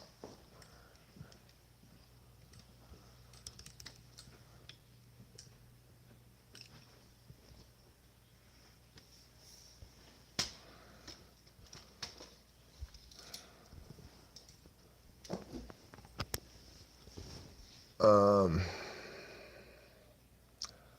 well, there aren't just evergreens here. So there's also a lot of maple trees, but they're not really very coming to leaf yet. They're just opening up right now.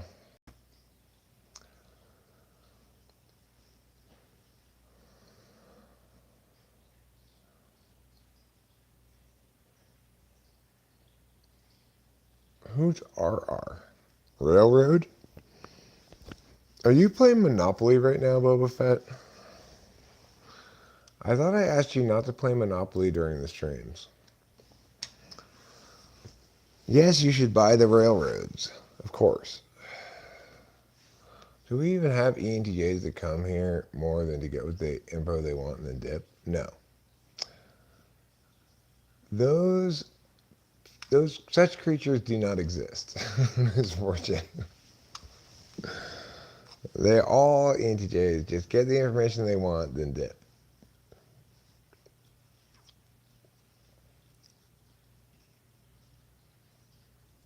Well, the velvet ants, they don't fly. They walk around the ground. They walk quite quickly. But I saw it and I was like, I think that's one of those crazy bugs from Naked and Afraid that people are very concerned about getting bit by. And then I brought Rachel outside and we actually found it again. It was quite some distance from where I had seen it, but she spotted it, and we both looked at it, and then we looked at it online, and it's definitely one of those. So that was kind of exciting.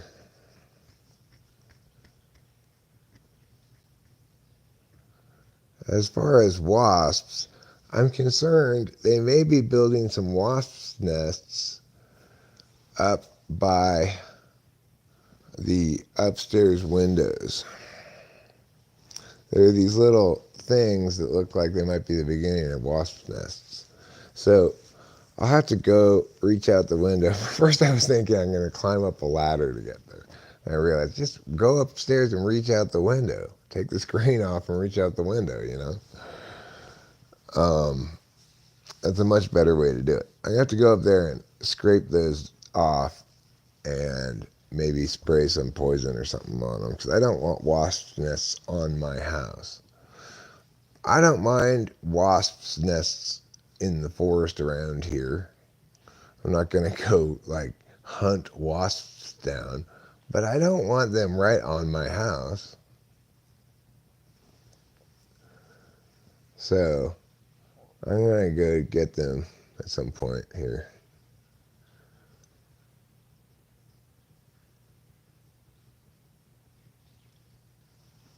My bigger concern actually is there's not much of this house that's wood, but I think we have termites.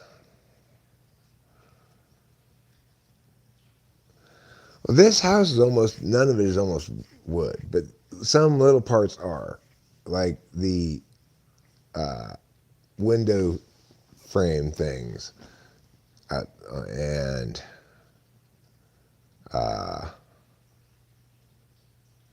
oh, well, we don't have bees. If we had a beehive, I wouldn't even worry about it. I would be perfectly happy to have a beehive at the house. I mean, I'd worry about it right now because we have a wedding coming up. I don't want people getting stung by bees. Which types are the most homophobic, Eric? Stupid people?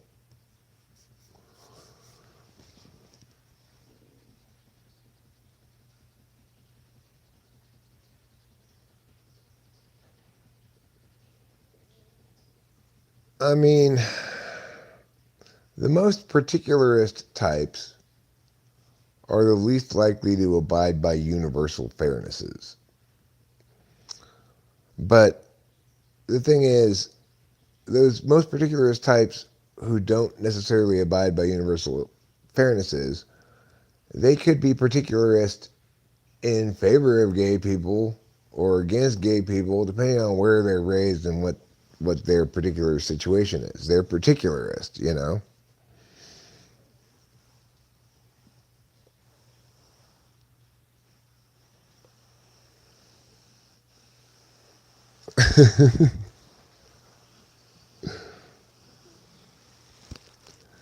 Literalist Abrahamists. Look, don't lump Judaism, Christianity, and Islam together, Boba Fett. Okay? Don't lump them because things that are lumpy,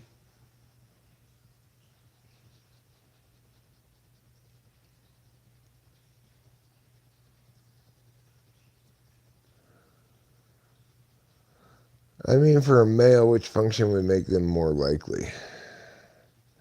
I don't know. I think it may have more to do with age than anything else. You know, I was watching Naked and Afraid last night, and there's this transgender person on it, on this thing that has like 8 different people in different places. Anyway, he's he's like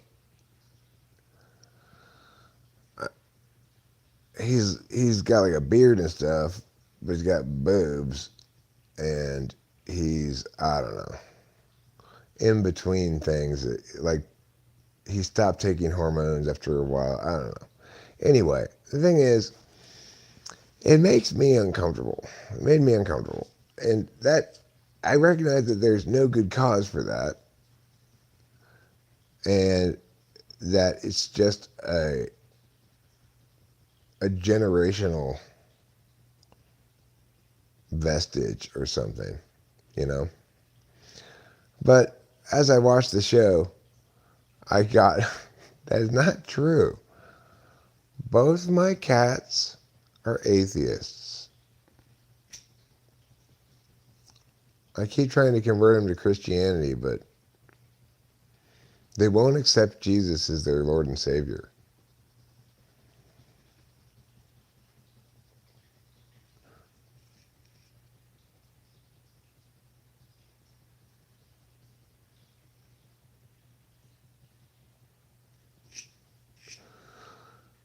I was in a store the other day, a thrift shop. Didn't realize it was created by Christians, and they play Christian music in there, and it's all bad.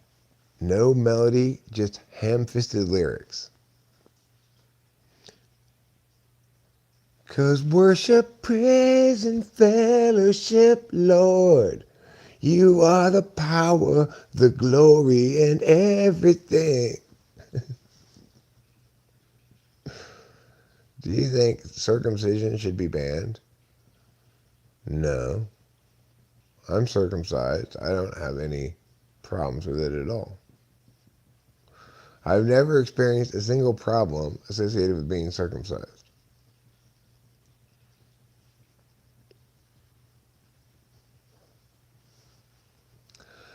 I can do all things in Christ who strengthens me.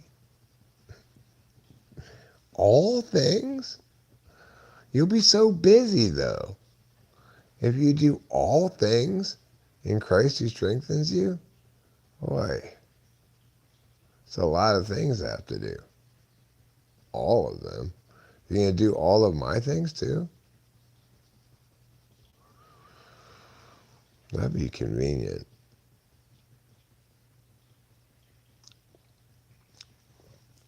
The second best prize I ever won,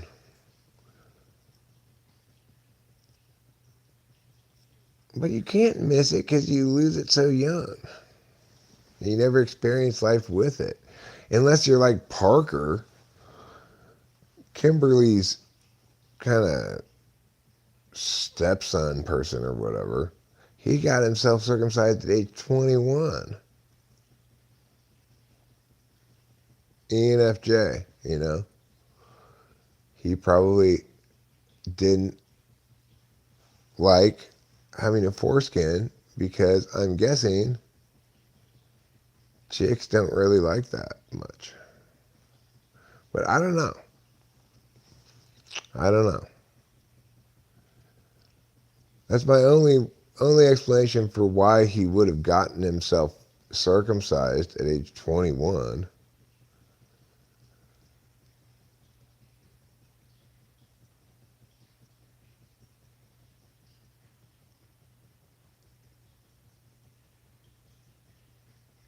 You like flappy ones?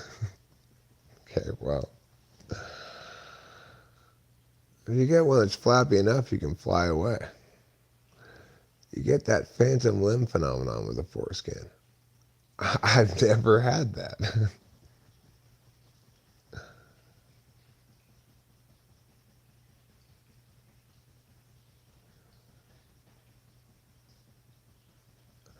Well, I would guess that to the extent that there's a preference, the majority of women prefer circumcised. I'm just guessing.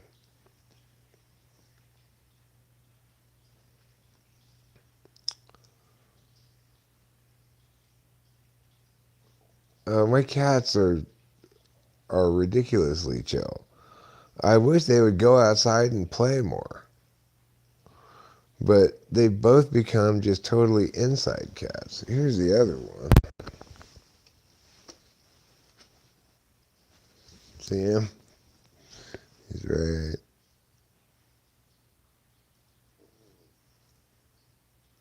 there.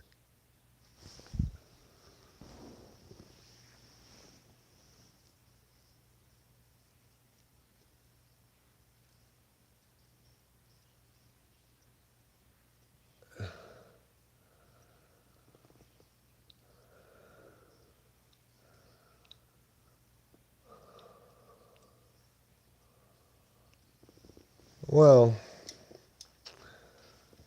given that I don't know if chicks really have a preference one way or the other, my intuition says they probably prefer there not to be a foreskin because foreskin means extra grossness.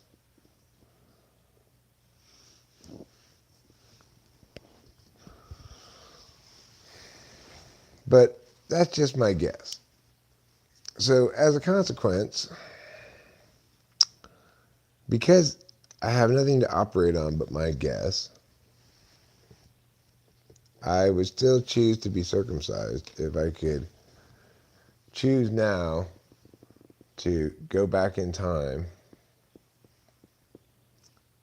You know, I've got two sleeping cats who sleep all the time. All they do is sleep and eat and poop and pee.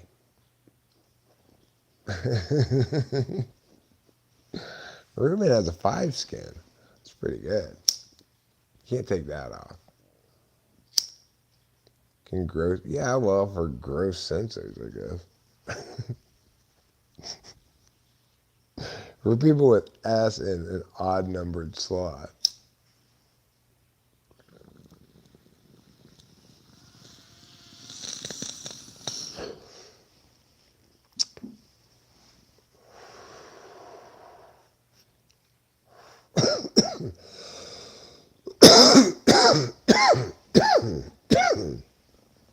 Thing is, sex is inherently gross.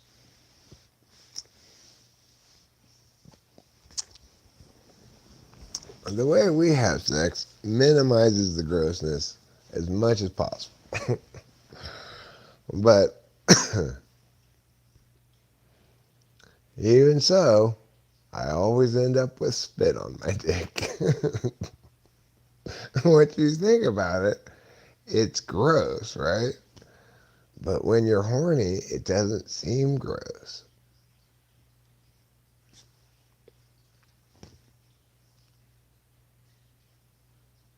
You have a Phantom 5 skin. Phantom 5 skin is a good name for a band. Phantom Foreskin is a good name for a band, too.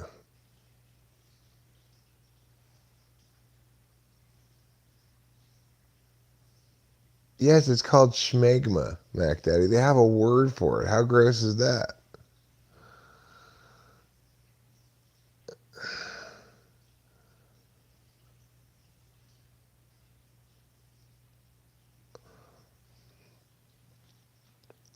Middle Ages?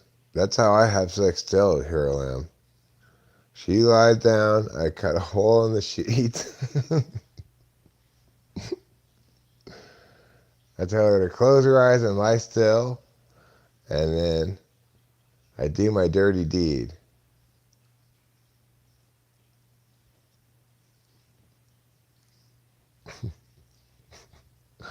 Close your eyes and lie still.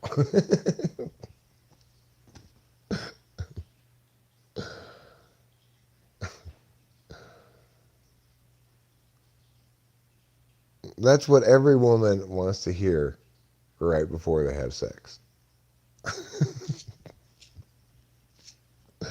Close your eyes and lie still. I'll be done as fast as possible.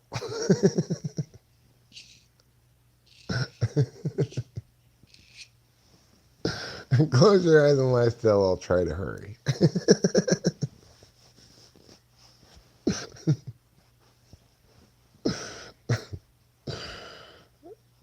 Oh, that's funny.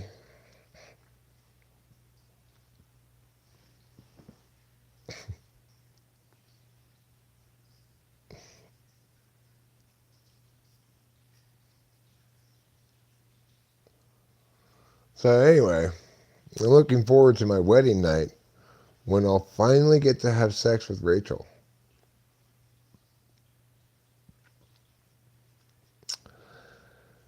It's been hard holding off for this full 3.5 years,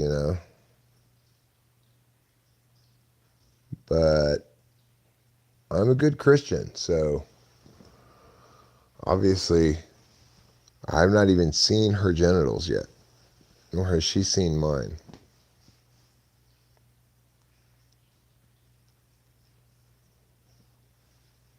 That's where the close your eyes parts comes in.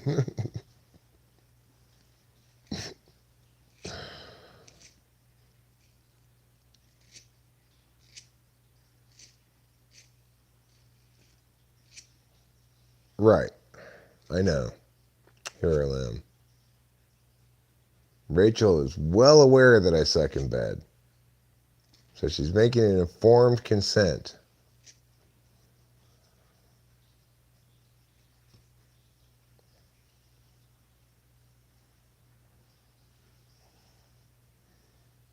Yeah, she'll finally get to experience a circumcised member.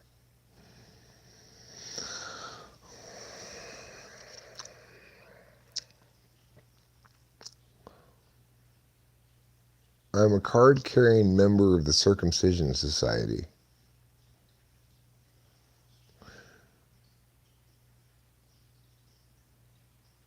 People should have that on their driver's license.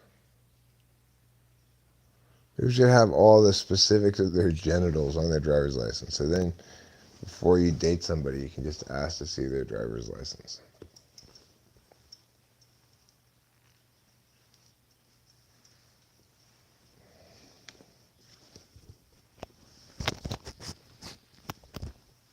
In fact, they should just replace a picture of your face with a picture of your genitals. True. True, show media. Going down on women does give you throat cancer. But only if those women have HPV. So it's not really going down on women that gives you throat cancer. It's HPV.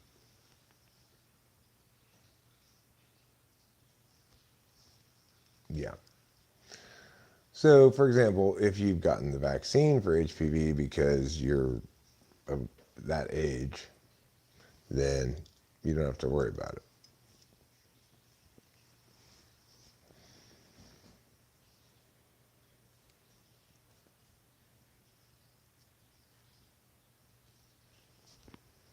And the crazy thing is, For so many years, they kept blaming smoking for it. But it wasn't an unreasonable conclusion to draw, because it turns out that smoking correlates fairly strongly with promiscuity, I guess. I used to think it was a combination of cigarettes and alcohol. It was. It was a combination of cigarettes and alcohol that made you go down on that chick.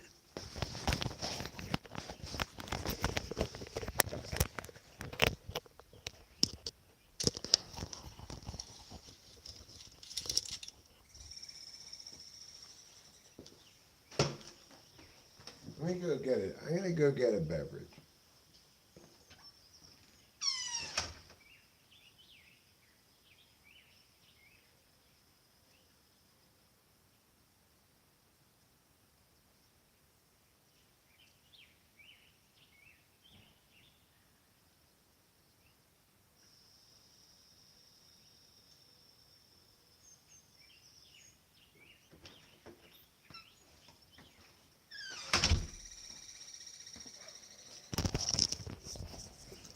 Correct, show media. You can't get throat cancer from anybody who doesn't have HPV, and you can't get throat cancer if you have been vaccinated for HPV.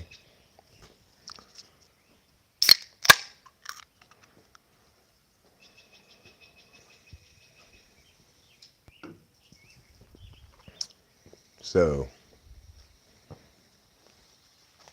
there you have it.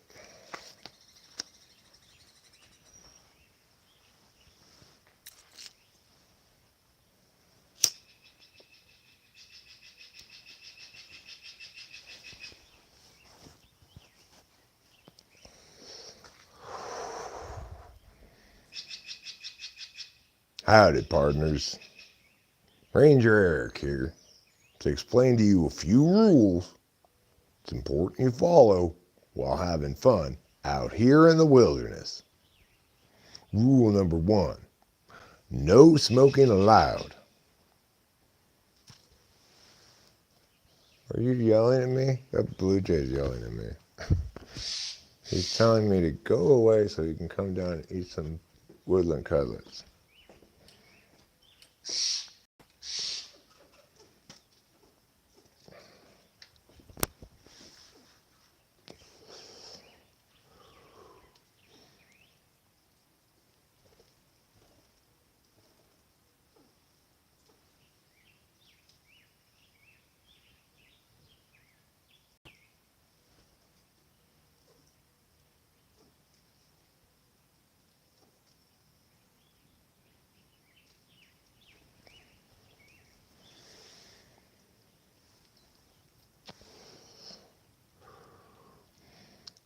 Some real blue jay action there.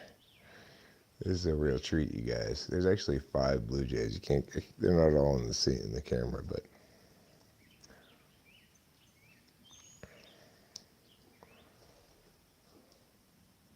this is some pretty hot bird action you get in here. Like, I'm gonna win some kind of prize for best bird action on YouTube. Best bird action in a live stream.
That's as zoomy as it gets.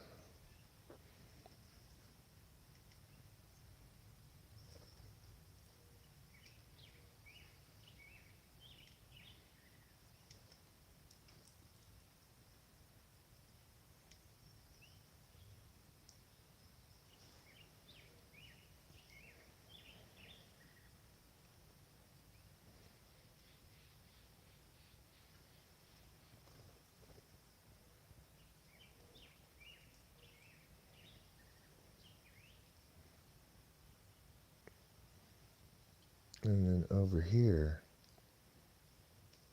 there's a couple of these little mocks, these things that look like hawks but aren't hawks. It just pushed the oriole out of the way.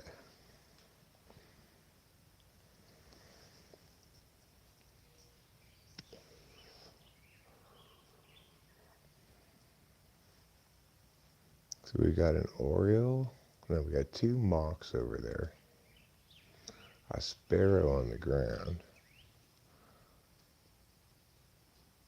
right there. And then we got a blue jay over there too.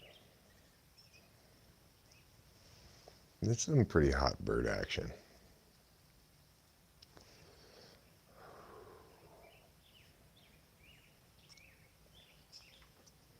But perhaps, instead of watching the birds, you want to watch the squirrel.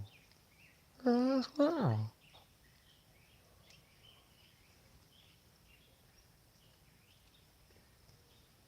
Just look at him go, friends. That is some truly hot squirrel action. You're not going to find this on your average everyday live stream. We here at Talking with Famous People bring you excitement and drama from the world of nature. Look at him use his hands.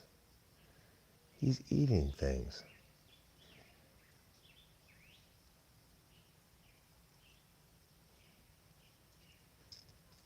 And it was here, on this humble wall, that the squirrel population began to take hold.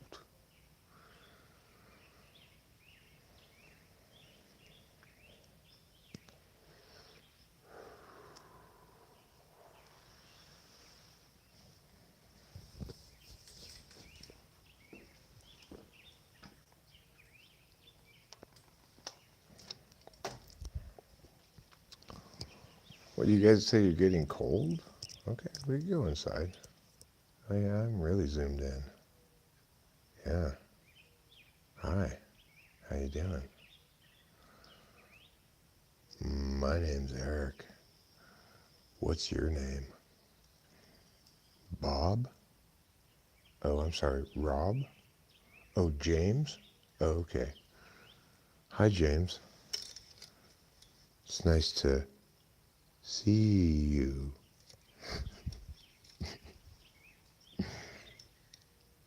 With both of my eyes.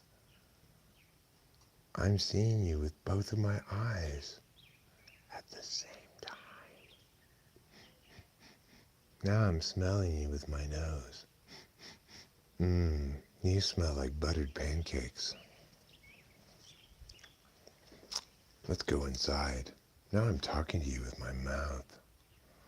You like it when I use my mouth.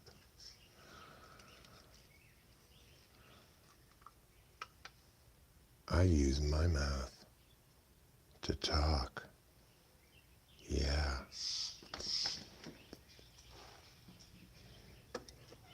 I say words and everything. And I'm Eric's beard. I'm here to keep his chin warm. Meanwhile, I'm Eric's neck.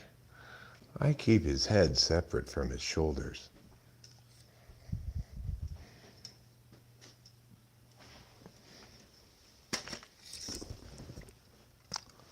Too zoomed in, you say? Are you sure it's too zoomed in?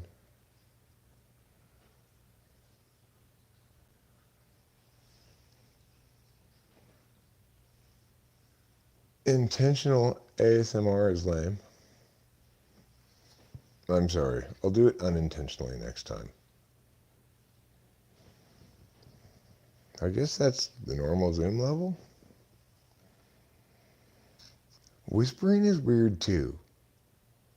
Stop it, Eric. Stop it. Okay, all right.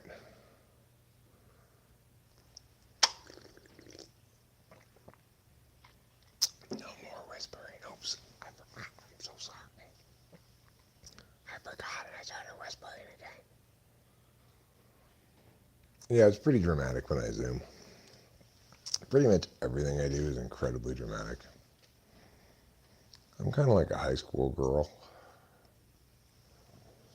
There. Yes, it is. It is a half and half. You got to get light, don't get diet. Word to the wise. That's Arnold Palmer. He's both a famous golfer and apparently the inventor of mixing lemonade and iced tea together. You wouldn't really think that that was something that somebody invented, but apparently Arnold Palmer invented it. That's why half lemonade and half iced tea has such a hard name to say.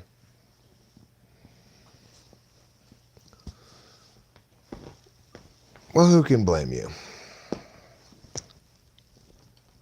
Who can blame you? Drawing mustaches on things is uh, is a classic childhood prank. And you know what gets mustaches drawn on it most of all in cartoons? Who can guess what the answer is?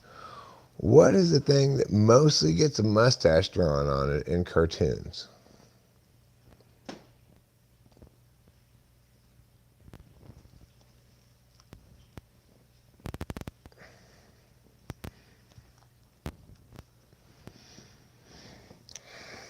Winston's mom, don't say 3 high school girls stacked on top of one another. That's going to attract pervs.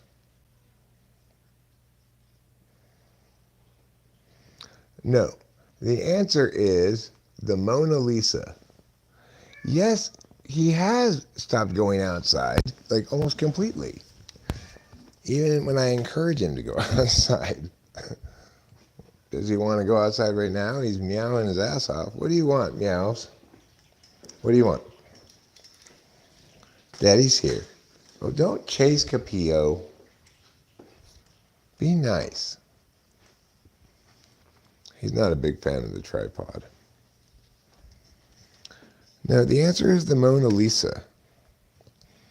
Bugs Bunny himself, just Bugs Bunny, has drawn a mustache on the Mona Lisa at least one time, probably twice.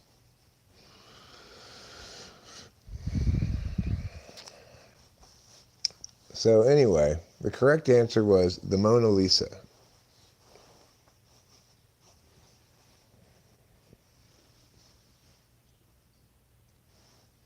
That's a jaunty tilt to the hat right there. Makes me look more Australian this way.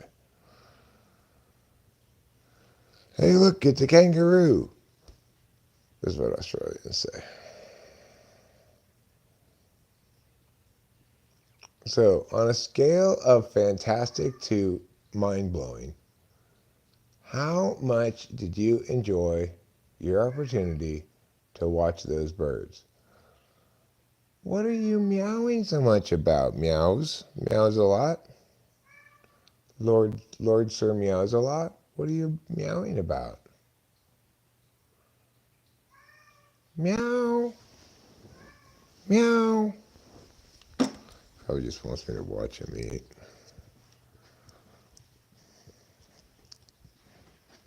Yes? Can I help you? Yes, Daddy knows. And Daddy loves. Yes, he'll watch you eat. Come.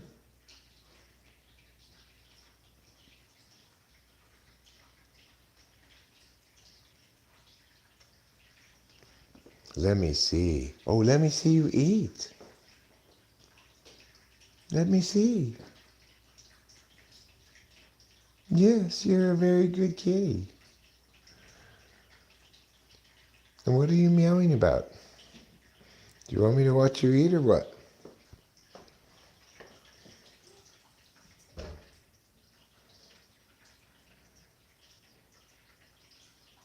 And what are we meowing about?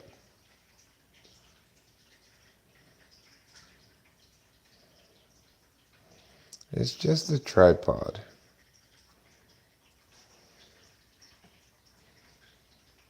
Okay, well, you just wanted me to walk in here for no reason then. You just wanted to see me jump when you told me to do something. And you're coming back in here?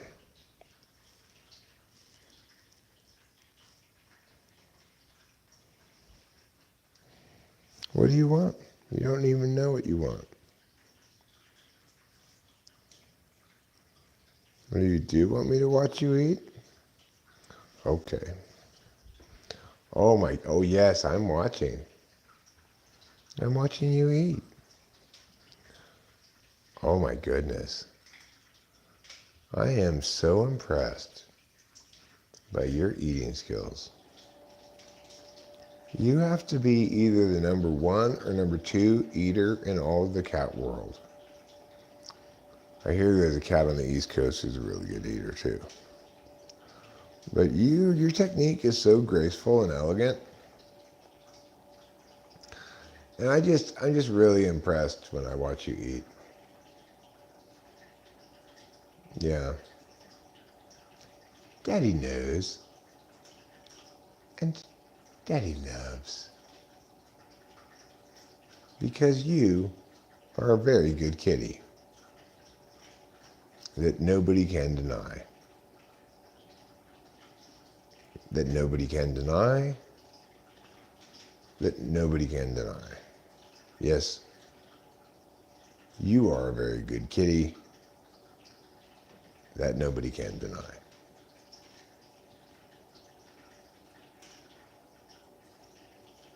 You're doing a great job of eating, Trouble. Have I watched enough? Can I go now? Oh, yes. Daddy knows. Okay, that's enough watching you eat.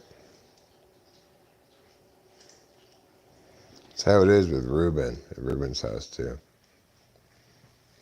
Somebody has to go watch him eat or else he won't eat any food.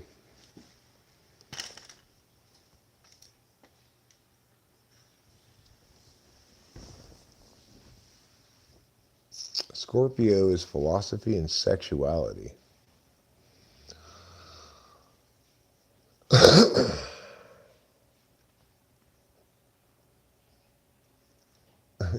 They're trying to eat faster.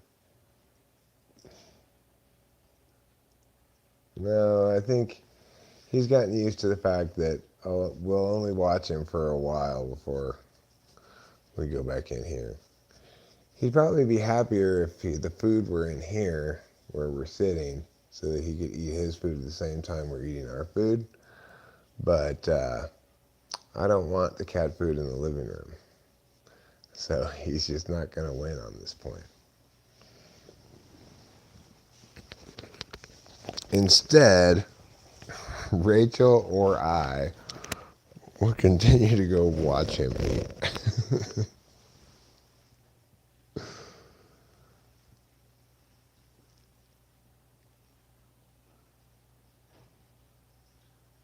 Acacia, you're here. You wish it were the ET of the morning instead of the TE of the morning? Well, no, the thing is, what I'm doing today,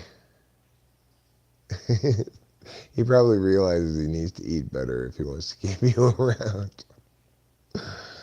He seems to think our relationship is in more doubt than it is across the board.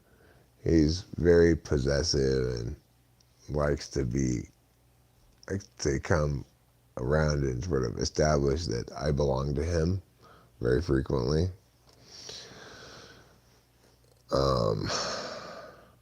He doesn't need to worry. we're very attached to him. But I'm glad he settled in. When we first moved, he was really not happy about it. But now he's so happy about it, he barely even goes outside anymore. I guess there's plenty of room inside the house for the cats to get exercise or whatever. But I would prefer if they went and played outside more. So there'd be less litter box to clean up. But the key to keeping a clean litter box is to not let it go for very long. You got to get it at least twice a day, maybe 3 times a day. Yes, it's a pain in the ass, a little bit. But because we happened to move into this house that's perfectly set up for cats, it's much less of a pain in the ass than it would have been if I had set it up. It's got a great scooper that came with the house, and it's got a dustpan and a little broom right next to where the cat box goes. It's like I put the cat box where the cat box was clearly supposed to go. It's like it clearly had a place before that was right there. So,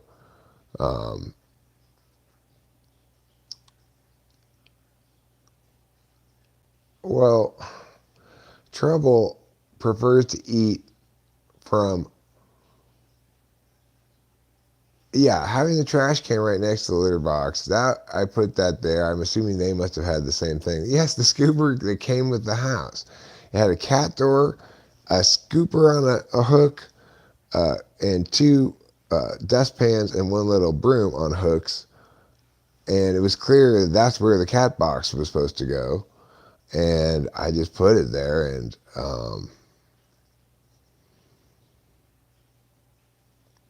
cats like for us to guard them while they eat. Capilla doesn't seem to have any interest in that at all. Capilla just eats whenever she wants to eat. But what Trouble likes to do is be the boss of both plates, even though one of them is supposed to be for him and one of them is supposed to be for her. And she's down with that, but he wants to be the boss of both plates because he's kind of a bully and kind of a dick. Rachel said the other day, I finally understand how parents can love their kids who are bullies. Because she loves Trouble, but she hates the fact that he's a bully. I'm more philosophical about it. I understand that Capillo and Trouble have their relationship, that aspects of which we don't like, but well, your cat's probably FE, Capilla is an ISTJ. She's FE polar.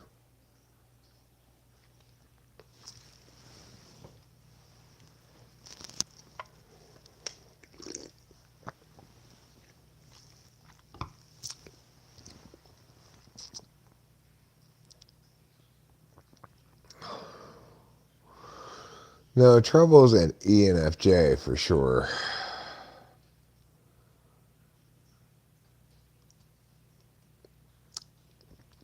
But Trouble's an ENFJ who spent the first half of his life as a wild cat with not being raised by any people at all, from what we can tell. Your cat's crazy, not sure what type, hyperactive with ADHD, likes destruction and getting into everything around and destroying it. It was born that way. Trouble's a little bit more that way than Capillo. Capillo is a very happy ISTJ cat. She's got everything she SI needs around here. She gets plenty of FI love and is able to give plenty of FI love. She gets to do what she wants when she wants to do it, but it's not very much stuff that she wants to do. And she doesn't have to worry about FE stuff. We're always responsive to her regardless. What do you want now, Trouble?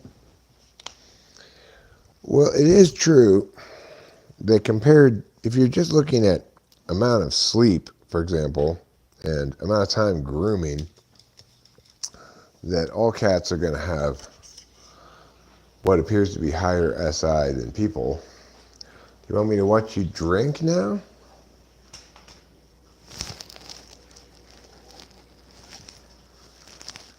Go ahead, drink. Oh, yes. You're a very impressive drinker. Oh, my goodness. You drink so well that I want to take drinking lessons from you all the time. Wow. That licking of water technique that you're using, I could really learn a thing or two from you, Mr. Man. Oh, yes. Yes. So thirst-quenchingly wet. That's why we selected water for you. It's the best beverage for cats. Isn't that thirst-quenching and good? Yeah. Keep licking it up. Oh, yeah.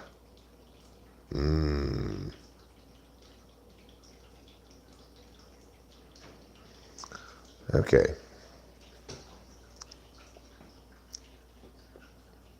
See, Kapia doesn't care. As soon as I stopped watching him, he stopped drinking.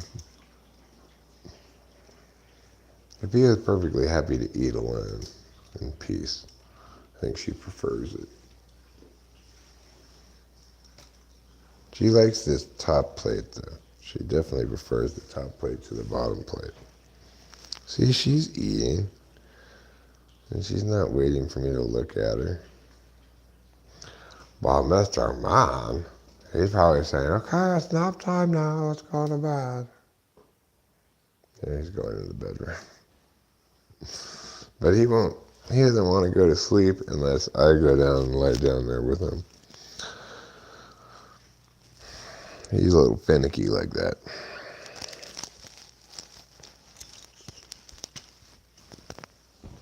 Although once he is asleep,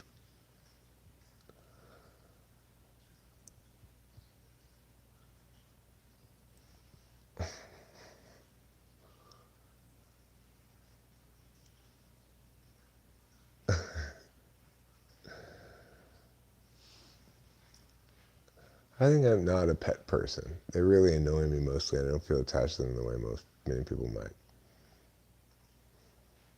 Now Rachel's not down there. Rachel's sleeping upstairs in the sunroom, as they call it.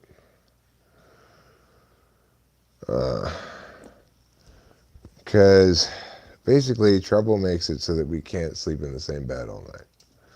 Trouble wants to sleep with us, or with just me once Rachel leaves, and he's really a problem. he's trouble. I mean, he sleeps next to me once I lie on my side, he gets pushes his body right next to me and leans down so it's like half of him is leaning on me. So then that means I can't go any further that direction. And if I turn this way, then he gets closer to me. So then now I can't get any further that direction. So then I try to turn it over this way now. There's more space, he gets closer, and before I know it, I only have the little edge of the bed. And he's like sleeping with a ham, he's not easy to move or dislodge from the place that he's sleeping in. He's a big cat.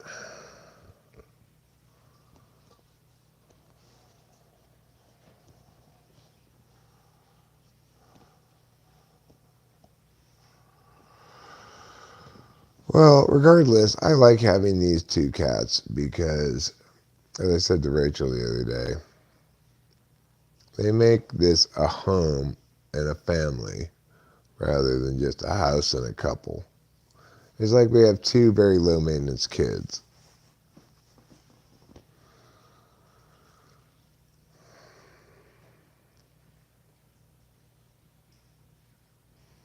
they can scribe our capacity to do things to a certain amount. Like if we're going to go anywhere for an extended period of time, we got to get Cameron to house sit.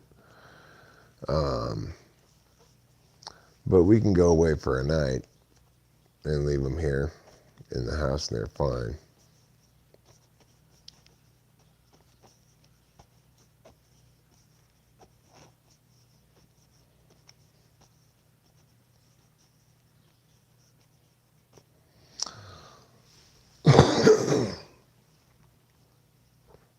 So,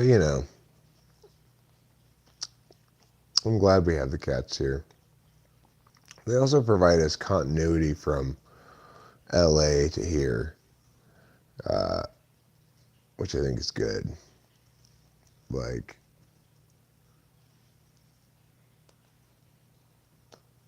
no, I just pour food onto the paper plates that they have. Each of them has their own plate, but like I said, Trouble won't just eat from his plate. Capilla generally tries to just eat from her plate, but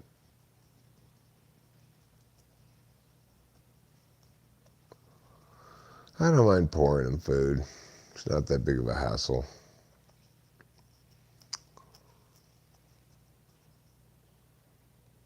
Oh, for when we're not there.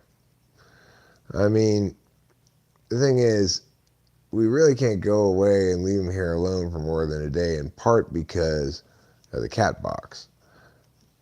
Like I said, you really need to scoop the cat box 2 to 3 times a day. You can get away with leaving it for 24 hours, but I guess if I had multiple cat boxes, maybe.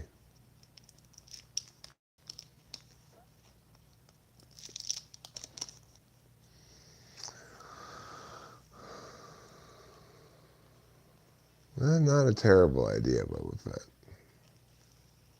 It's not a terrible idea.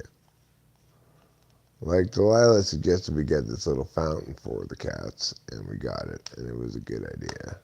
Even though the fountain we got, it splatters water onto the floor a little bit. If you cracked a raw egg once a week and whipped it up frothy and served it to the kitties,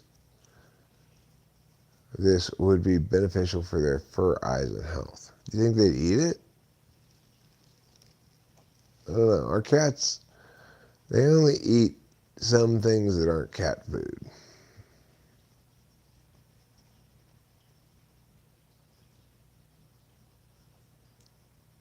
Yeah, the cats will tell me. I mean, Trouble meows at me when there's still food on his plate, but it's not that much. Like he wants a full plate of food. I could put a little rug under the fountain to catch the splashes. At first I thought the cats were doing that. They were like playing with the water or something. Then I realized eventually, no, it's just poorly designed or something because it makes little splashes.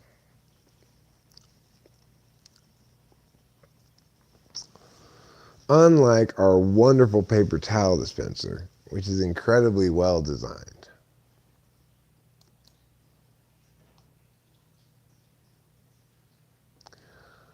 Okay, so let's teach you guys now how to do golf commentary.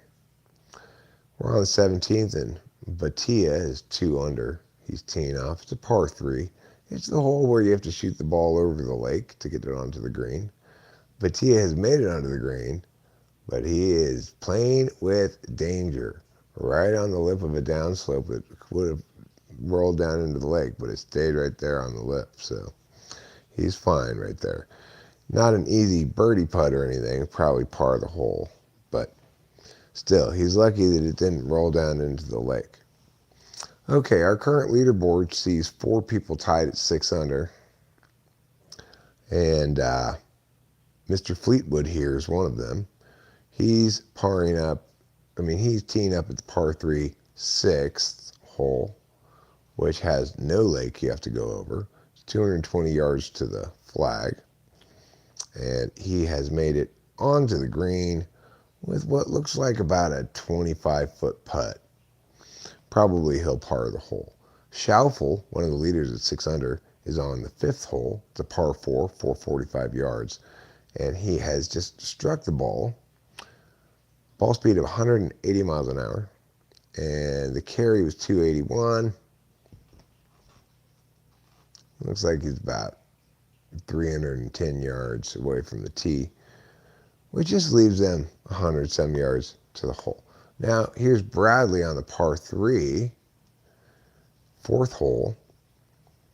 Again, not the par 3 with a little lake. This one, he's got to avoid several bunkers which surround the green, and he successfully does so barely, but he's got probably a 40-foot putt, so I don't think he's going to birdie this hole. Mr. Bradley is 3 under and doesn't look especially satisfied with that tee shot. Here on that same hole, we've got Mr. Fleetwood at 6 under. He's going to try to make a better shot onto the green than Mr. Bradley did. And Mr. Fleetwood has struck the ball well and landed it onto the green a little bit closer, well, about half as close as the last one. He's about 20 feet away. That's a makeable but unlikely birdie putt. Here on par 4, our third golfer to tee off is Mr. Thomas, and he's going to try to do a better job than his 2 people he's playing with and get it even closer than 20 feet to the hole. He swings back and swings forward, 126 miles off of the club head, and it has landed right next to the hole. It's about 3 feet away. Mr. Thomas has got an easy birdie putt now, and he's going to go from 4 under probably to 5 under on this hole, because that's about as good as you can play without getting a hole in one. He really got it right on the money.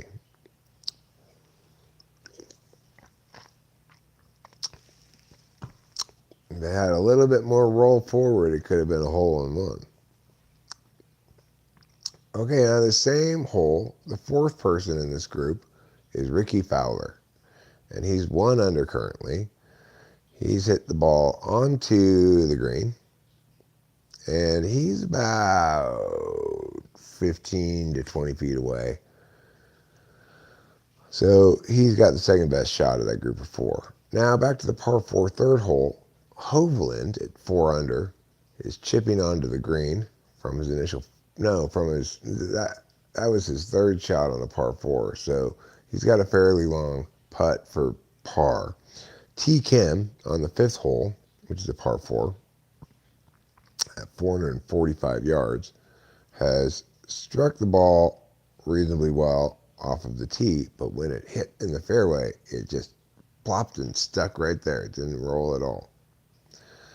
So he probably wishes he had gotten a little bit more along the way of the fairway than he did, but he's probably glad that he made it onto the fairway rather than off to the side where the grass is longer and less conducive to good golfing shots. So we still got those same 4, Schaufel, Fleetwood, Lashley, and Clark at the top of the leaderboard at 6 under.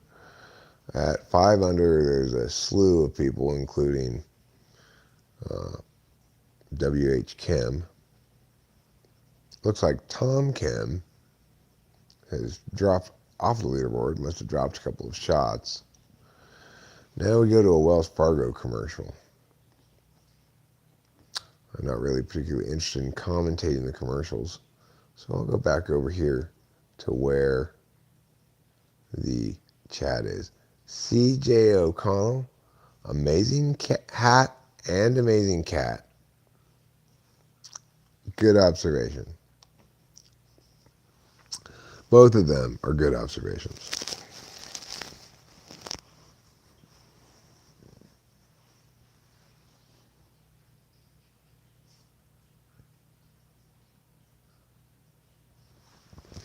I'm in a Zoom waiting for a client and they're late. Feels great. I hope they don't show up. Yeah, it's great when people don't show up to appointments you have because then you don't have to deal with them. Just be like, right on, well, I'm going to go to Burger King then. Play a real sport like hockey. Oh, well, I don't play sports, but I watch a lot of them. And I will tell you this, Hero Lamb. Hockey is just about my very favorite thing to watch. I've been watching all the hockey playoff games, and they've been really exciting. I was sad yesterday because I was rooting for the Maple Leafs. They lost. And then I was rooting for the Kraken, and they lost. But they were both good games. Playoff hockey is so exciting to watch.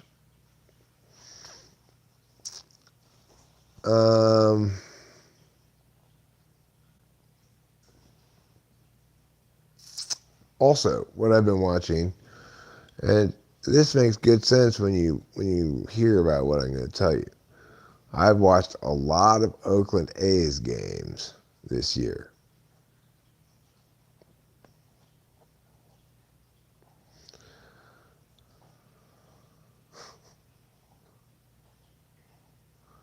I don't think I've ever been to an appointment in my life where I wanted the other guy to show up.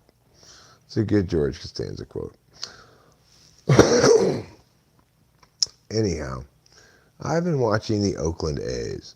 We've watched a lot of Oakland A's games. And, a lot of parts of Oakland A's games, not really the whole game usually. But I'm very happy that I am doing that because ESPN had an article recently ranking all the various baseball teams and giving them a grade. On that ranking thing, they gave the Oakland A's F minus, minus, minus, minus, minus, minus. 6 minuses. And then I read the updated one a week later, which just came out like yesterday or something. And it mentioned that the Oakland A's are on pace to have the worst record in baseball since 1899. Additionally, the A's are leaving Oakland to go to Vegas. So Rachel and I are definitely going to go to an A's game because there is nobody there. There is nobody at A's games. When you see the stadium, it's completely empty except for a few of the very best seats. So I'm sure we can get fantastic seats for an A's game. And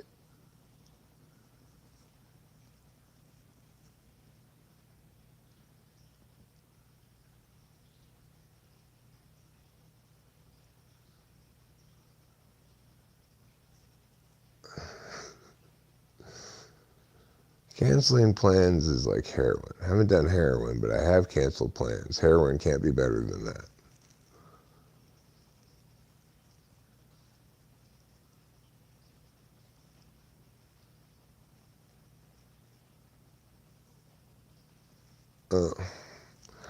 Well, I've never been an A's fan, but I do want to go get like spectacularly good seats at an A's game and watch them lose again.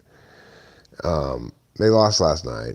They lost the night before when they had their pitcher pitch a no-hitter through 7 innings, and then they pulled him out even though he only thrown 100 pitches. And of course, they were up 1-0. Of course, the bullpen gave up 2 runs in the 8th inning.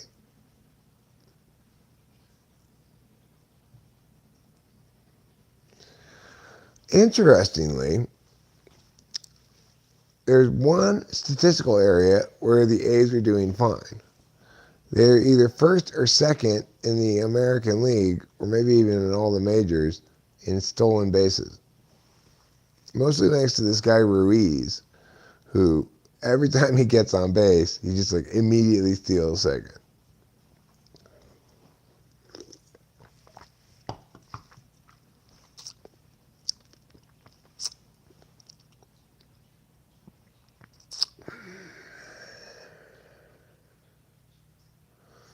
So I think what we're going to do is we're going to schedule it like this.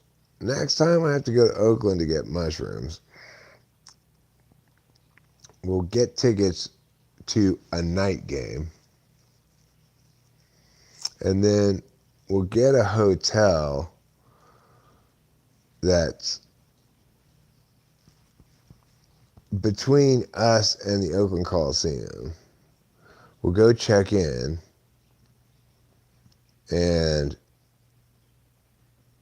but closer to the Coliseum than us, obviously.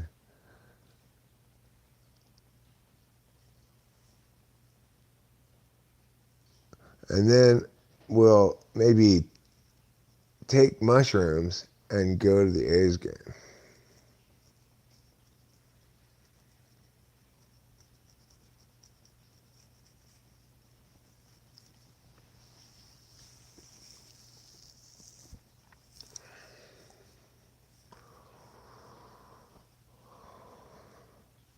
Yeah, well, she is. This is the female cat. This is Capillo. And she's also the one for whom Wonderful Kitty exists. Because she's a wonderful, wonderful kitty, having wonderful times.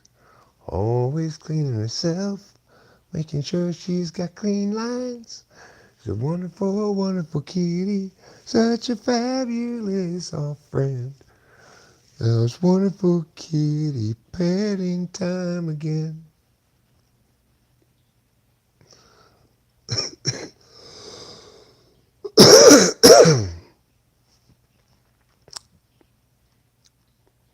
Now, trouble's over here.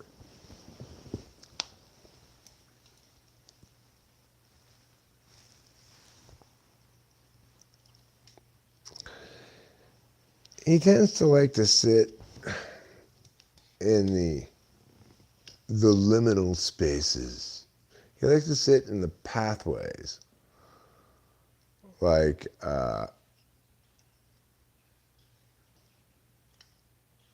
he wants to get in your way when you're walking from room to room. Maybe it's to make sure that he knows that, wherever it is you're going or something. Wherever on any sports teams as a kid, yes, I played AYSO soccer for 2 years. That's it.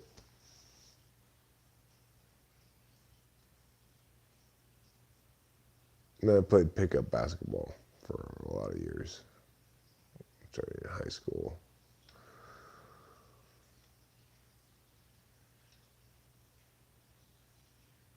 You're from Highland Park, Eagle Rock?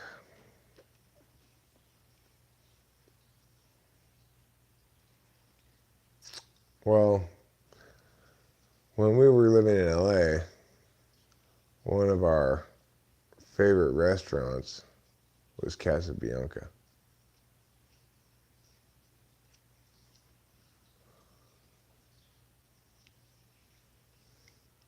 And what happens if we put a box on the floor? I don't know. Trouble is very weird about where he wants to sit. Like I said, he likes to sit in doorways and where people walk and stuff. Capillo, this is her favorite spot, right on that thing behind Rachel's head. Of course, Rachel's not here right now. But if she were here, you'd be able to see that Capillo would stay there. I think the reason, one of the reasons that Capillo likes Rachel's chair is because Rachel's head doesn't go up as high as mine on the chair.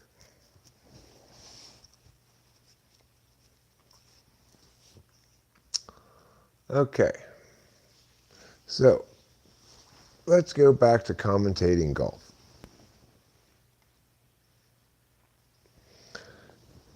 Golf is so relaxing that even just commentating it is relaxing.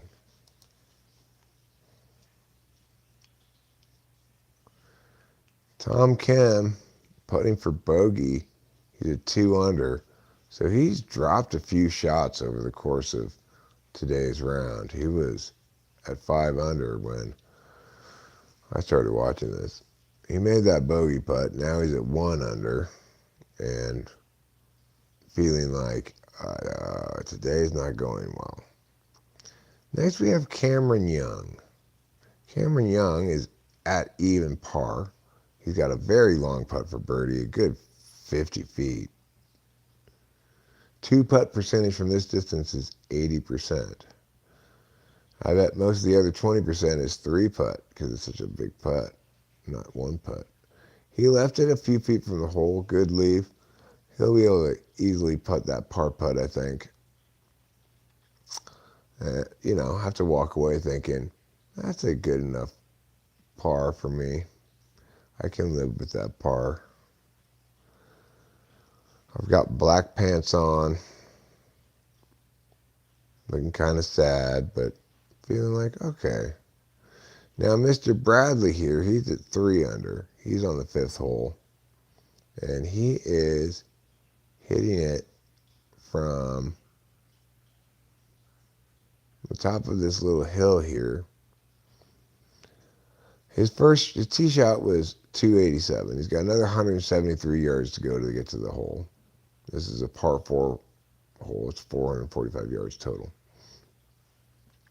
He's 3 under currently, but he's not having a great day. He's dropped a couple of shots here.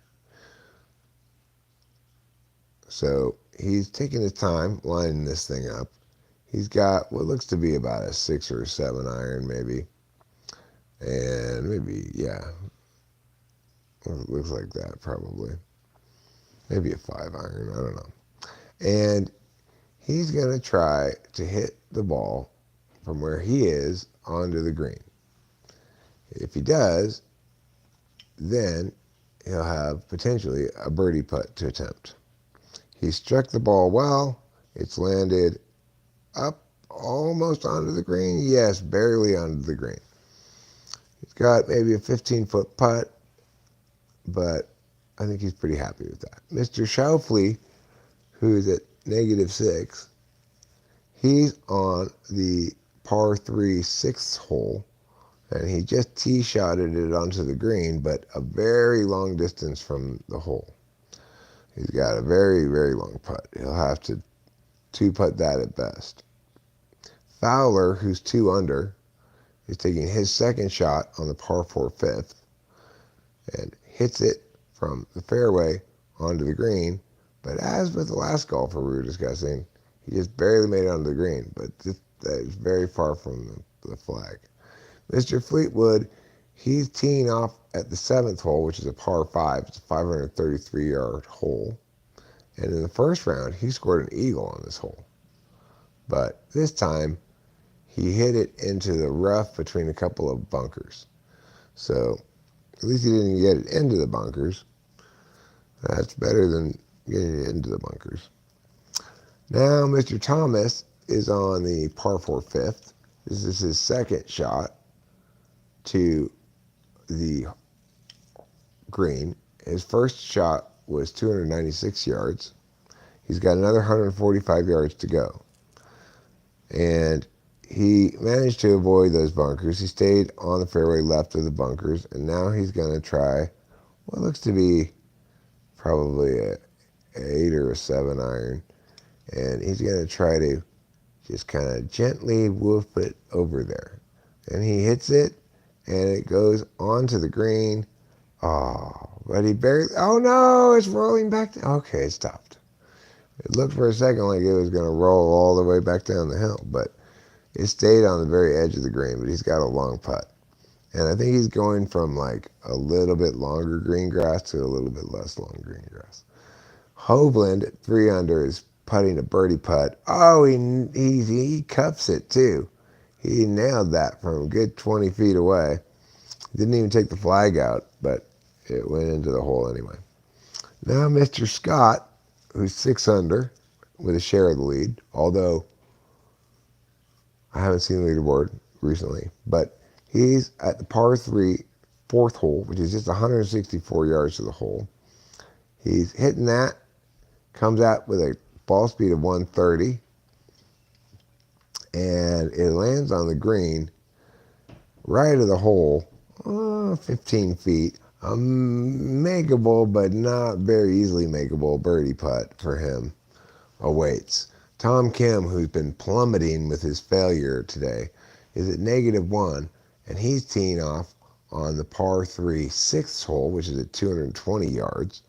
Now, he makes it onto the green barely, but oh no, it's rolling down the hill. I think it rolled down the hill some. Now, Mr. Hovland, he's going to be on the par 4 fifth hole. He's teeing off, and he's got his wood out, and he struck the ball well, and it's gone a little bit further to the right than he wanted, and it landed in a bunker. So you want to try to keep it in the middle of that fairway. If you go off to the right, there are little pockets of sand that your ball might land into, as did that guy's right there. So the leaderboard, we've got 1, 2, 3, 4, 5, 6, 7 people tied at 6 under. Clark, Lashley, Scott, Spawn, Kirk, Fleetwood, and Schauffele. Pretty crowded leaderboard. That's kind of what you want to see in a golf tournament. It makes it more interesting than if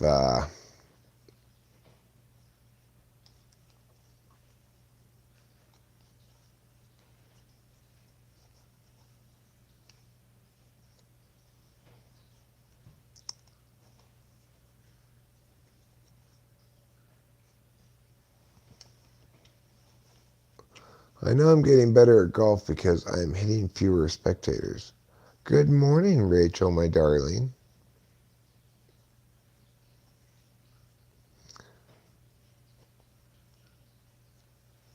It took me 17 years to get 3,000 hits in baseball. It took one afternoon on the golf course. Hockey is a sport for white men. Basketball is a sport for black men.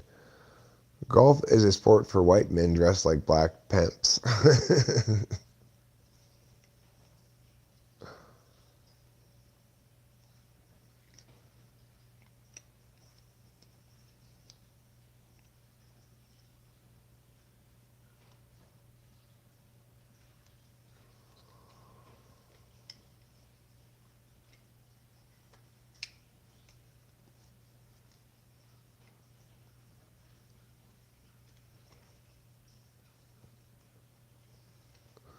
So I'm glad to see you're awake, Rachel. We can start talking seriously about having some pot roast for breakfast. I'm going to put it on low right now to heat it up. I'm getting hungry for breakfast. And like most people,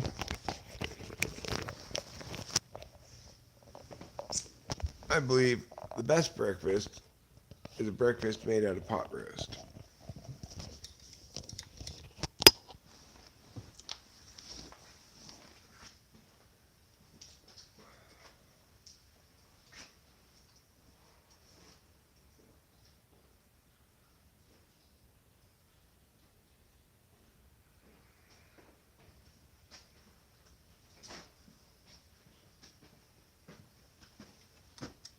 Okay, now I have to go pee before we resume golf commentary.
Okay, so you may remember earlier when I had my first poop, I mentioned that I suspected it was just the opening band in a Lollapalooza's days worth of poops.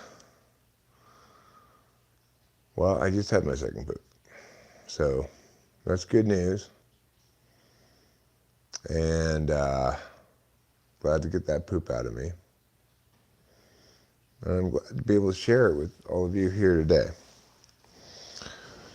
Because it's like, I guess,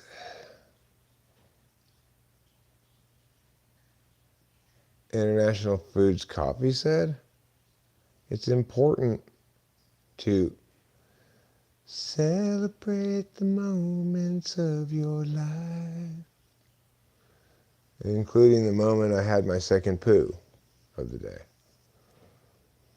Tom Kim is at the seventh hole. It's par 5. He's still 1 under par. He's feeling dissatisfied with his performance today on the front 9. But he's teeing up here. It's a par 5, 533 yards. He hits it with a wood.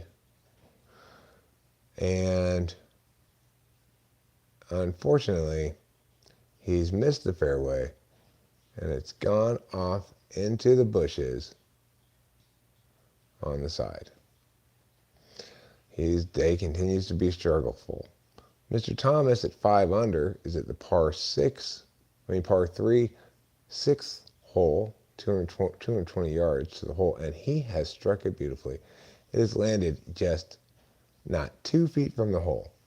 Mr. Bradley, now at the 6th hole, par 3, 220 yards, he strikes his ball from the tee, and he's looking at it. He's looking like maybe not, because it's landed very far away from the hole.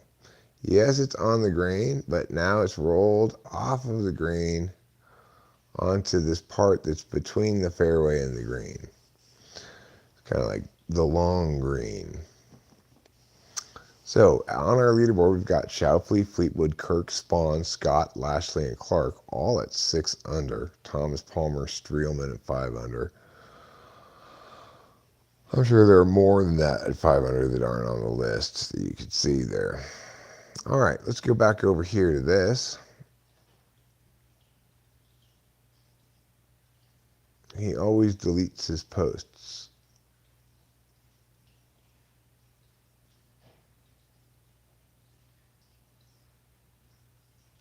Death Grips are a weird band from Sacramento. 3 guys who were all weird hermits and mysterious, make loud, noisy, paranoid music. One of the guys is a very skilled painter, too.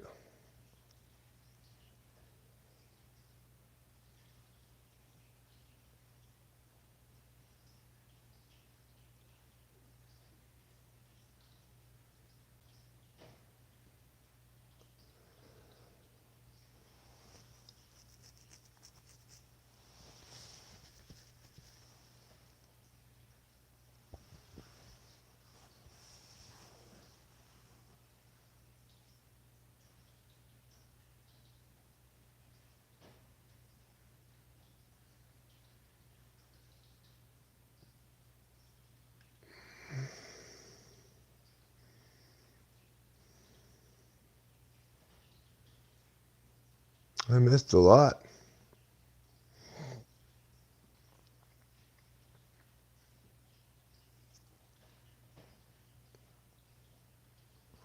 Psalm 69. The mind is a terrible thing to taste.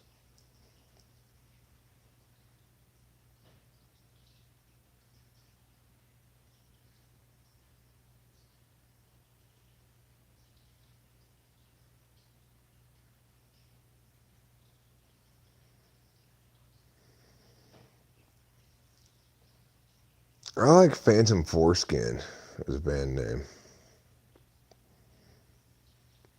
Something Ruben said earlier.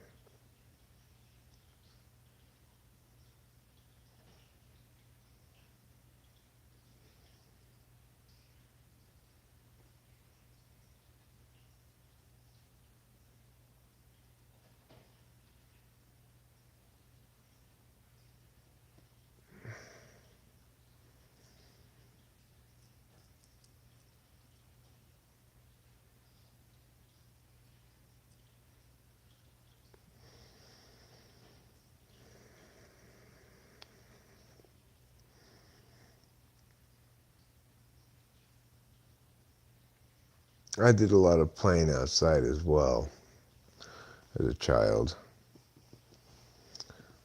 Um, but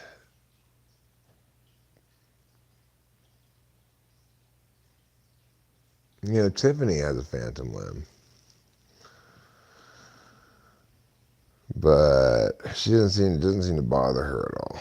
She can use it to reach through things and grab stuff, and she developed it ever since she lost her arm in the snow that day.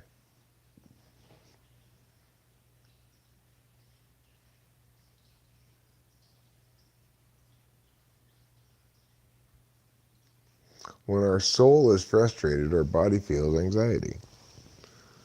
Is my soul frustrated right now? I don't think so. It doesn't feel very frustrated.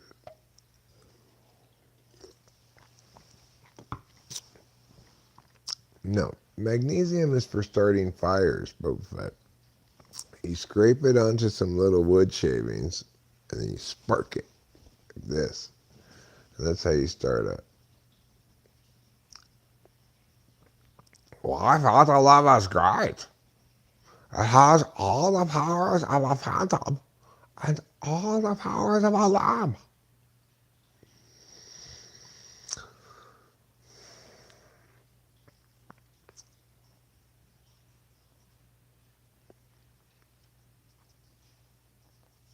My mother said that as a child I would eat the tops off of the matchsticks in boxes. You were raving magnesium. You were craving magnesium, huh?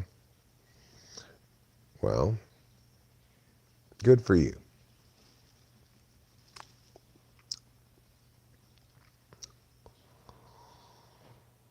So, anyway, today is going to be hopefully an Adderall day. But we're not going to go down to Oakhurst till like 1 o'clock, at which point I'll find out. It very well might not be an Adderall day. It might have to wait till tomorrow or even potentially Monday. I guess the pharmacy's open on Sundays too, but um, it depends what they say. Of course, I don't get any texts on my phone around here. So even though CVS has probably already texted me either you have to wait another day to pick up your drugs, or we don't have them and we've ordered them, or we have them, come pick it up. Even though they probably already texted me one of those things, I don't get their texts. So we're just going to drive down to Oakhurst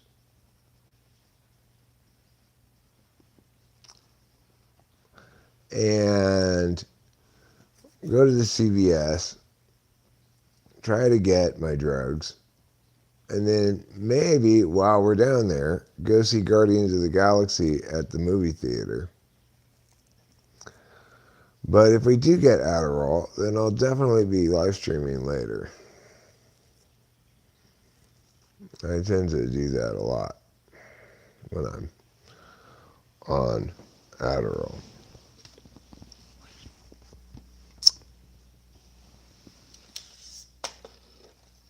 As a consequence, I'm probably not going to stream a lot more right now, but I am not going to quite yet.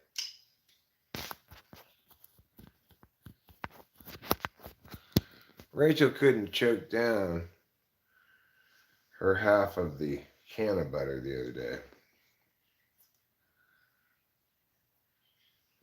We we made some can of butter, but you're supposed to make like cookies or something with it, right? But we've taken it just eating it straight. And it's just so gross to eat a big piece of can of butter just straight. It's like, oh, could this be any more buttery?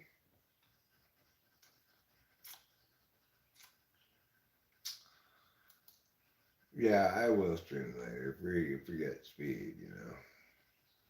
Right now, though, I want to make sure you guys are caught up on the golf. It's Shoufley's second shot on the par 5 seventh hole.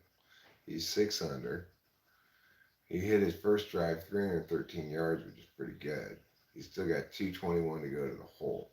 If he can green it with this shot, which he should be able to, then if he gets close to the pin, he might have an eagle putt. Oh, he went into the bunker. It didn't go onto the green, it went into the bunker. Mr. Thomas can now birdie the par 3 6, which he does with a straightforward birdie putt, and that drops him to 6 under, which gives him a share of the lead. Okay, now on the 13th hole, Mr. Ramey at -1 is going to try to birdie himself to -2 and successfully does so with quite a long birdie putt there. Good job, Mr. Ramey. Mr. Fleetwood at 6 under is on the 7th hole. It's a par 5 hole, and he is putting for par right now and cups it, which is a good save there, a good long par putt to save that par. Mr. Fleetwood stays at 6 under. Now let's turn our attention to the gray shirted gentleman who's currently on the 7th hole, which is a par 5 hole, 533 yards. He appears to be about to take his second shot, I believe. No, it's his third shot. And Spieth, who earlier was in the mix, is now at 6 over. What in the world happened to Jordan Spieth over the course of the last hour or so? He dropped like 8 shots. His third shot on the 7th hole. He made it on the green, but it's rolling so fast. And oh no! It rolled down off of the green and into the lake. Spieth is having not such a good day. He is having some serious problems here because he was, I think, 2 under earlier when I was doing golf commentary. And now he's 6 over, so he's really having a rough time of it. And they're re-showing this shot here and just how he bounced it onto the green and then it just got on this little hill and picked up speed and just rolled right down into the lake. Now, we have on the 7th hole, par 5, Mr. Thomas, who's at 6 under. It's his tee shot, and he went left. He went right into those trees. Oh, but it fell out of the tree, and it looked like it landed somewhere in among the trees. Now we're back to Mr. Spieth. Mr. Spieth is going to have to take a drop because, of course, his ball rolled into the water. The problem he has is this. He's going to take a drop 1 club length away from the water edge, but it's all hill going down to the water. He could take a drop and have it go right back into the water. Well, he's musing about that. Let's turn our attention to Mr. Shoufley. He's on his third shot on the par 5, and he's right smack dab in the middle of the bunker that's closest to the flag. So he's got a pretty easy chip shot here from the bunker. He could chip this close to the flag easily enough and should manage to salvage a par from this hole, even though he ended up in the sand. So he's checking it out, looking at it, practicing a few swings. Now he's got his club face down next to the ball, eyeballing it, backswing, and chip. He chipped it 6 feet from the hole. Not a bad chip shot, could have been a little bit better. He also got a lot of sand onto the green. So I don't know if they've got a green vacuum they use to get that sand off or not, but he managed to chip up a lot of sand onto the green. Hovland at 3 under is on the 6th hole. He's chipping for a birdie on his par 3. He didn't get it into the hole from his chip shot. So He's got a maybe 8-foot putt there to salvage par. Now, Spieth has apparently taken his drop and it rolled back not all the way to the water, rather just into the rough part that's before the water. So he doesn't have a great placement, a great lie, but he's going to have to shoot it from there. Tom Kim now is on his fourth shot on the par 5 7. He's chipping to try to get a birdie. And oh my goodness, he successfully chipped it from all that way. 15 yards, they said. That's 45 feet. He chipped it all the way in, and now he's at 2 under. So good job, Tom Kim, on 16 there. You pulled one back from the clutches of this golf course. But he dropped quite a few shots today. But that was an excellent chip. He was lucky he got to avoid the part of the green where that other guy chipped up all the sand onto it. All right, so let's talk now about the 7th hole. It's par 5, it's 533. It is the hole that Tom Kim just birdied. It's the hole that Spieth went into the water on, and it's also the hole that this other guy, who I guess is Schauffele. Schauffele's also with this group, yes. It's Schauffele. He's going to try to birdie putt this 7th hole. This is his 4th shot on the par 5. And if he makes it, he'll be in sole possession of the lead at 7 under. So this 7th hole has gone quite differently for these 3 players. For Spieth, it's just been a nightmare. For Tom Kim, he's feeling pretty good about himself, having chipped that very long birdie chip.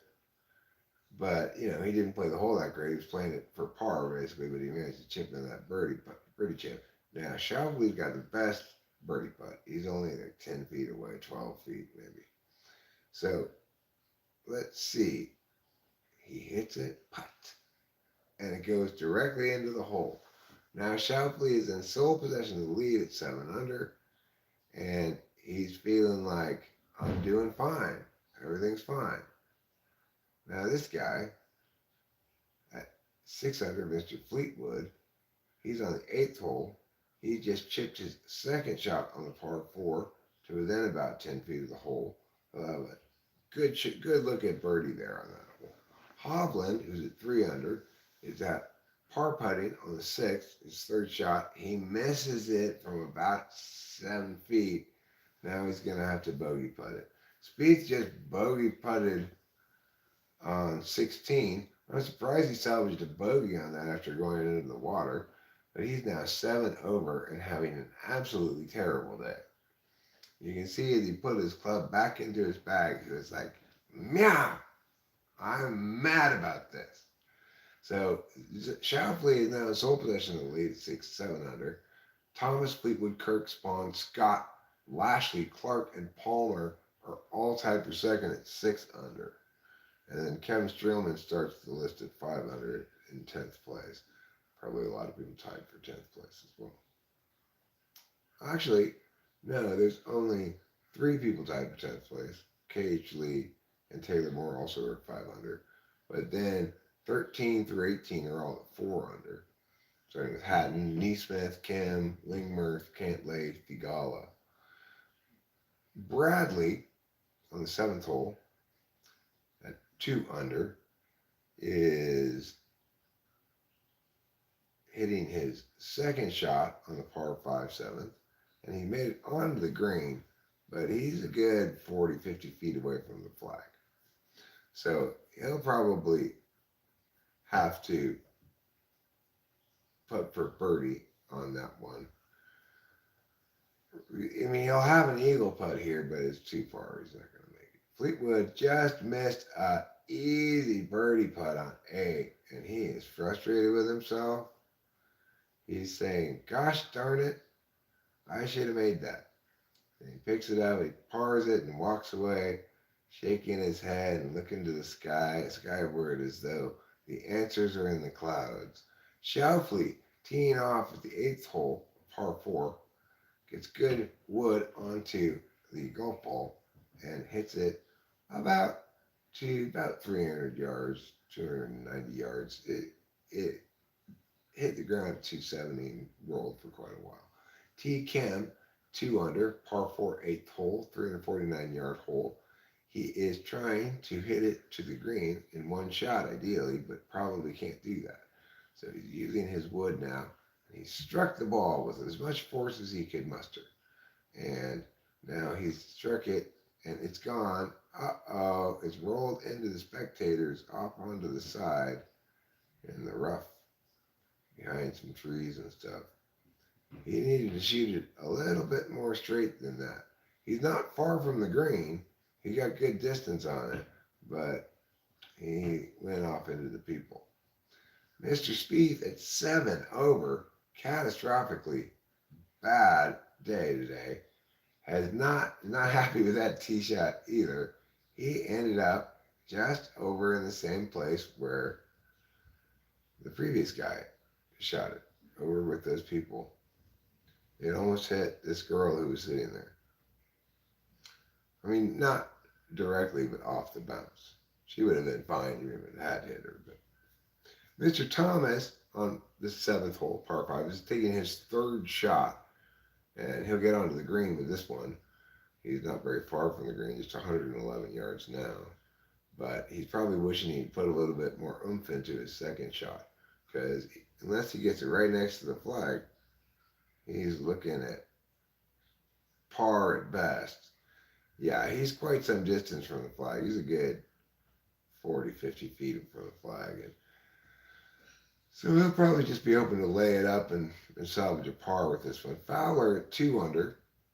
He is also on the par 5 7th. He's in approximately the same place, shooting approximately the same distance. He's got 95 yards. He's a little closer.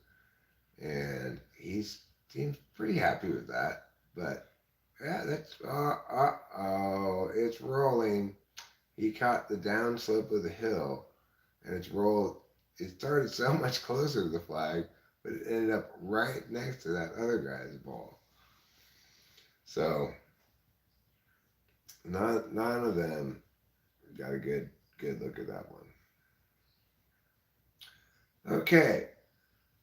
So with just Xander Schauffele at 7 under, we go to commercial, which means we go back here to the chat.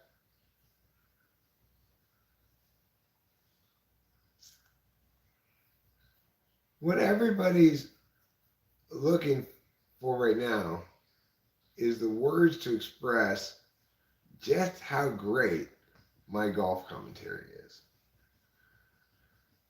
Eric, I don't even want to watch golf anymore.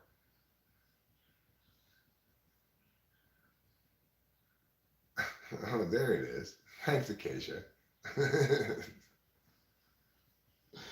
Commentating golf is easy. Golf's super easy because it goes so slowly. You don't have to hurry.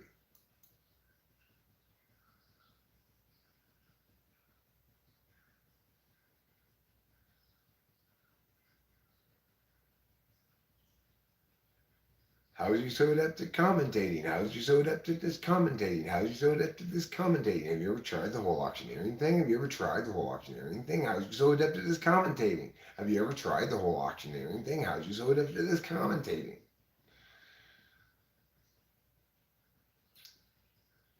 Between sports commentary and weather reporting. Yeah, that's what commentating golf is. It's somewhere between reporting the weather and commentating sports.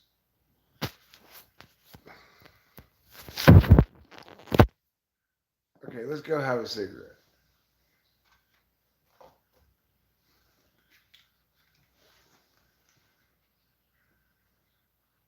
But there's a lot of good sports that there's a lot of sports that I'd be good at commentating, but not all of them.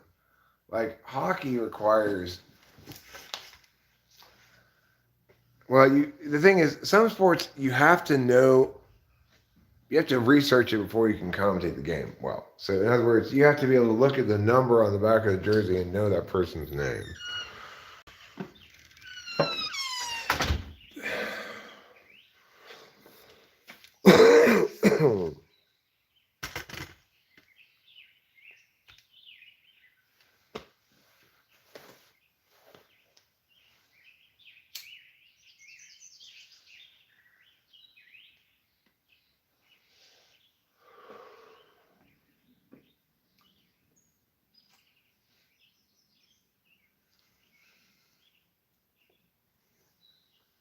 So you can see the golf a little bit through the window. I'll tell you what's happening. He Kim at 2 under, he ended up over there where the spectators stand, right? But not that far into where the spectators stand. So he's still got a pretty good look at the green from where he is. But his caddy had to go up and walk over there and look around the corner and give him some information about it. So anyway, Kim's trying to chip a little bit of a blind chip here. He can't exactly see where he's aiming for from where he's standing. So he's taking a lot of practice chips to try to make sure he's going to get it onto the green near the flag. Taking another long look at it. Really feeling as though this is a tricky shot, I guess. That's what you get for ending up in the rough, Mr. Kim. He's back, got club face at the ball. Looks like he's ready to actually chip it. He's got a couple more practice swings in him, I guess. And chip. He chipped it up into the air. He landed it not far enough. Oh no. It ended up right on the lip of the green, but there's a hill and it went back down over the edge of the lip of the green. So I couldn't see how far it rolled down, but my guess is maybe all the way to the bottom of the hill. Now, Mr. Thomas at 6 under had a really long birdie putt, 60 feet, but left it just about a foot short. Shapley, the leader at 7 under, taking his second shot on the par 4 8th hole, got 60 yards to go to the green. Gets it on the green, but a little bit too hard, and it rolls off into the rough on the edge of the green. Still, a makeable putt or chip from about 35 feet, I'd say. But most likely, at this point, he's looking to par this hole because he's better, play that safe and leave that layup close to the hole on that chip, I think. Lashley at 6 under on 13, par 3. His second shot is a birdie putt, and he's made it. He's made it. It's a long distance putt. Not as long as 60 feet, but pretty long putt.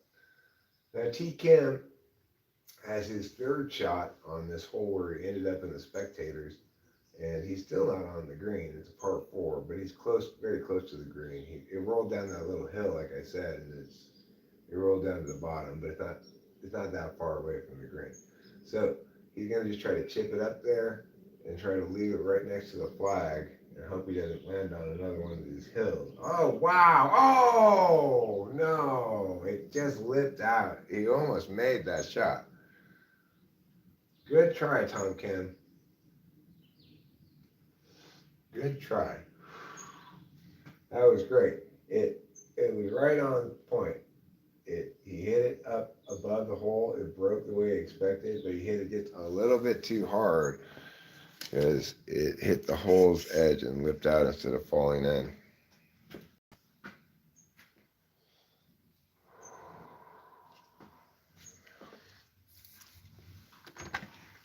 Okay, let's go back inside where we can see the golf better.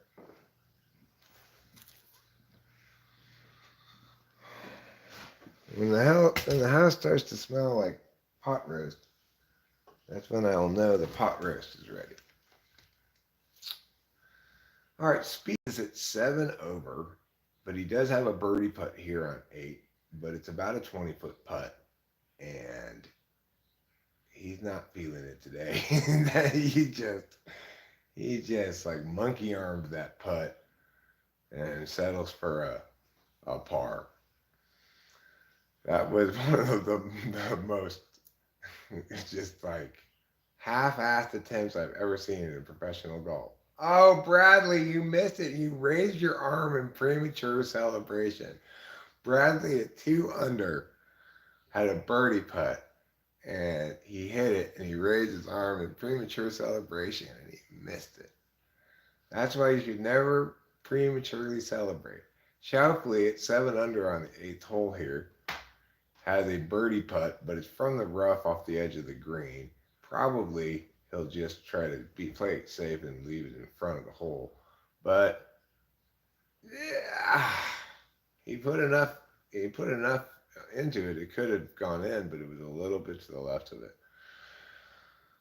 So now he's got about a 1.5 footer for par, and he just taps that in. So he's still at 7 under, still alone on top of the leaderboard.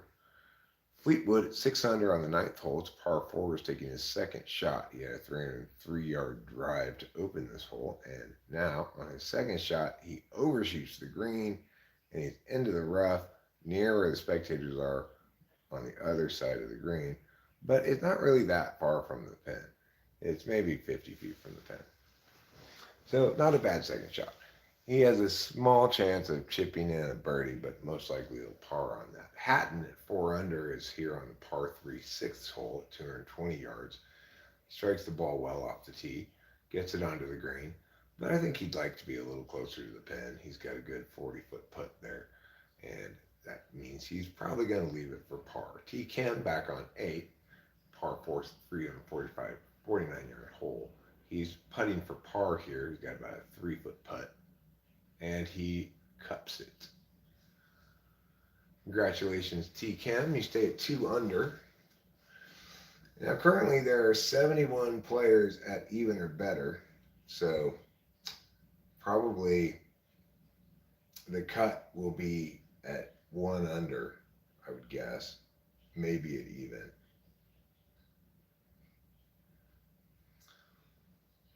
Looking here at the par 4 9th hole, 508 yards.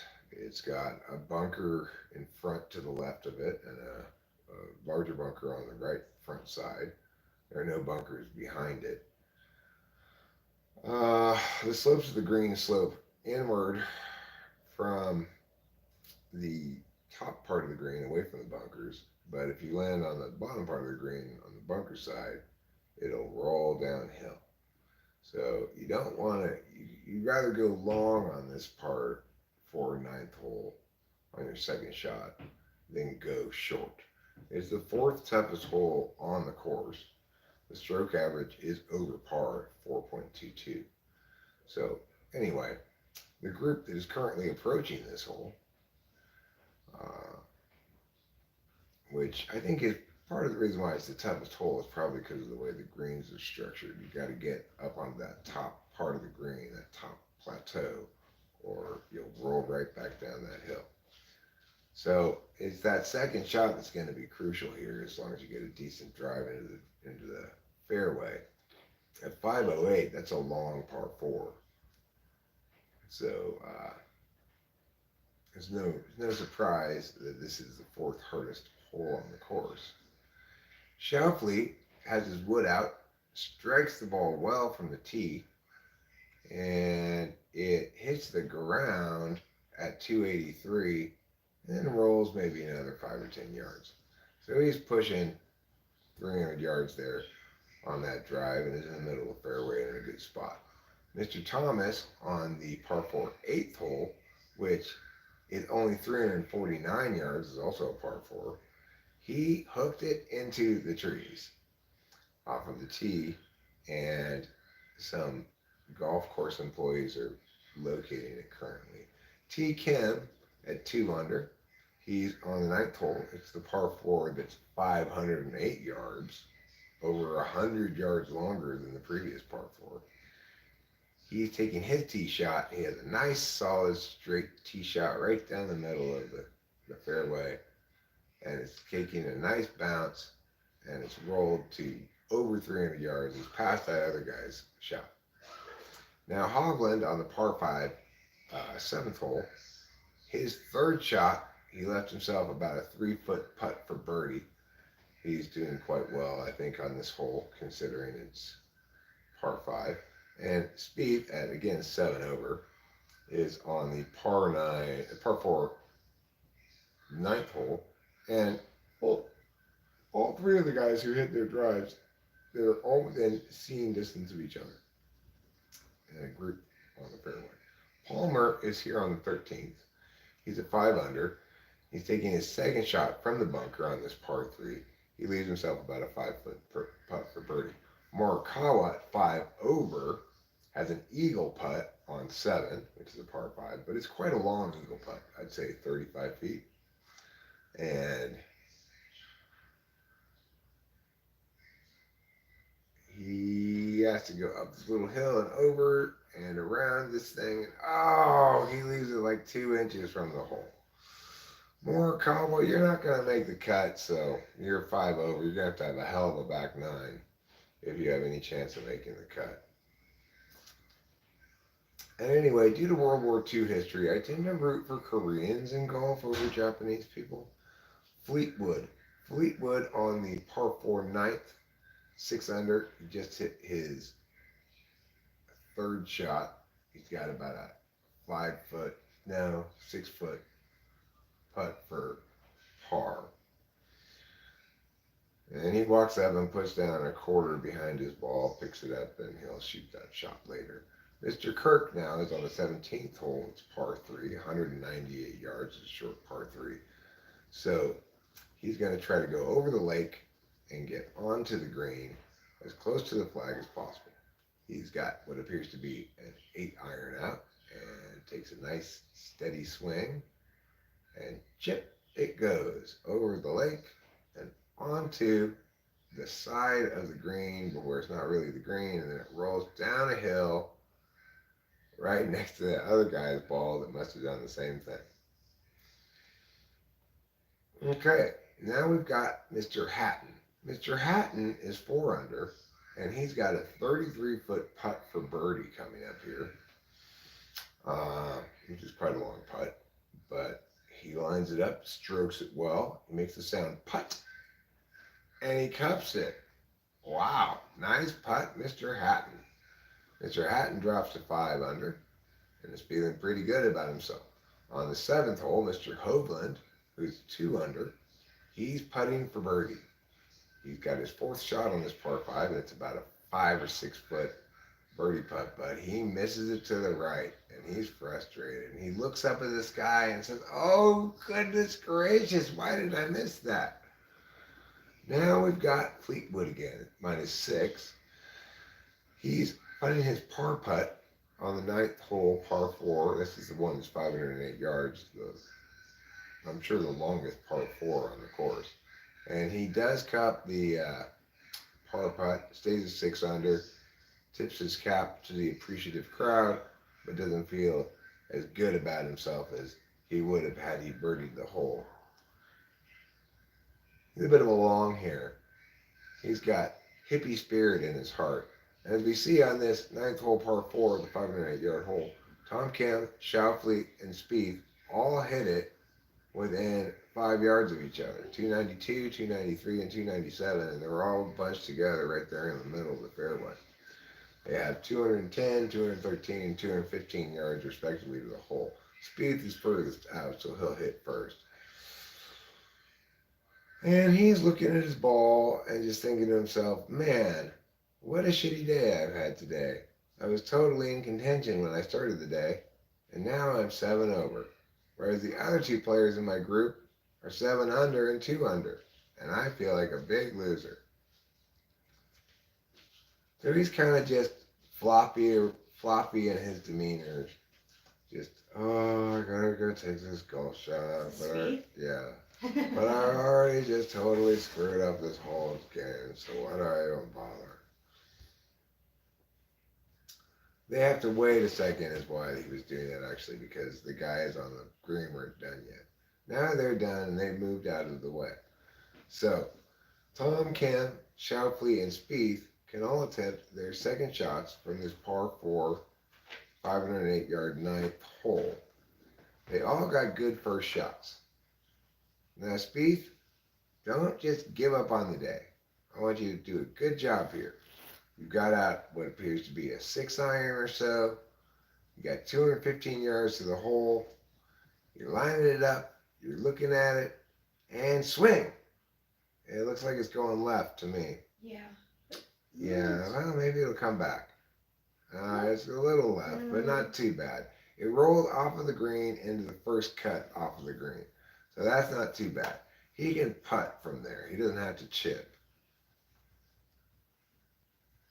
Now, let's see how the second of our contenders on this ninth hole par 4, Mr. Shoufley, he's second out. So this is his second shot.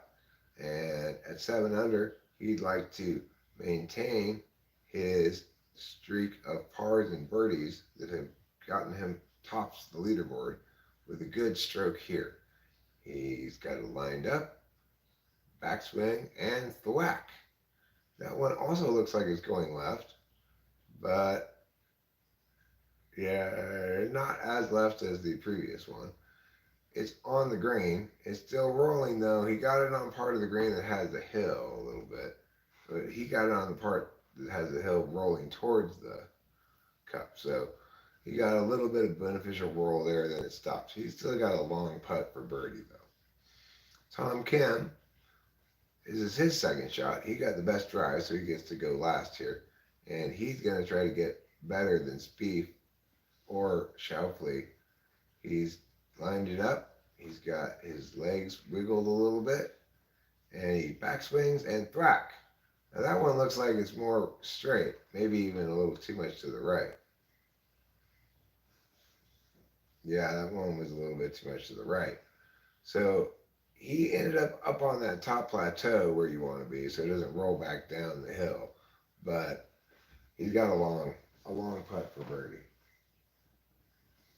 I would suggest that it's unlikely any of those three are going to birdie that hole.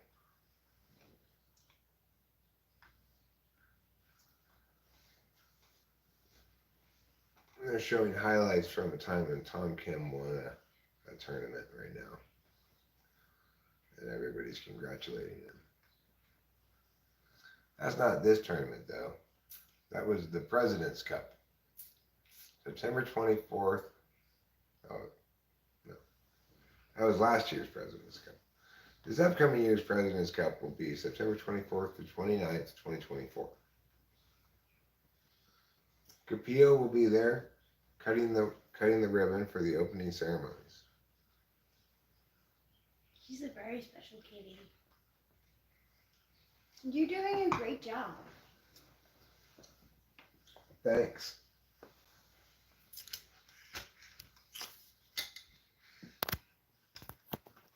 Let me plug in the electricity again. There we go. Now Thomas, who is at 6 under on the 8th hole par 4, has a birdie putt and makes it, and therefore has a share of the lead now. That par 4 is a lot shorter than the 508-yard par 4.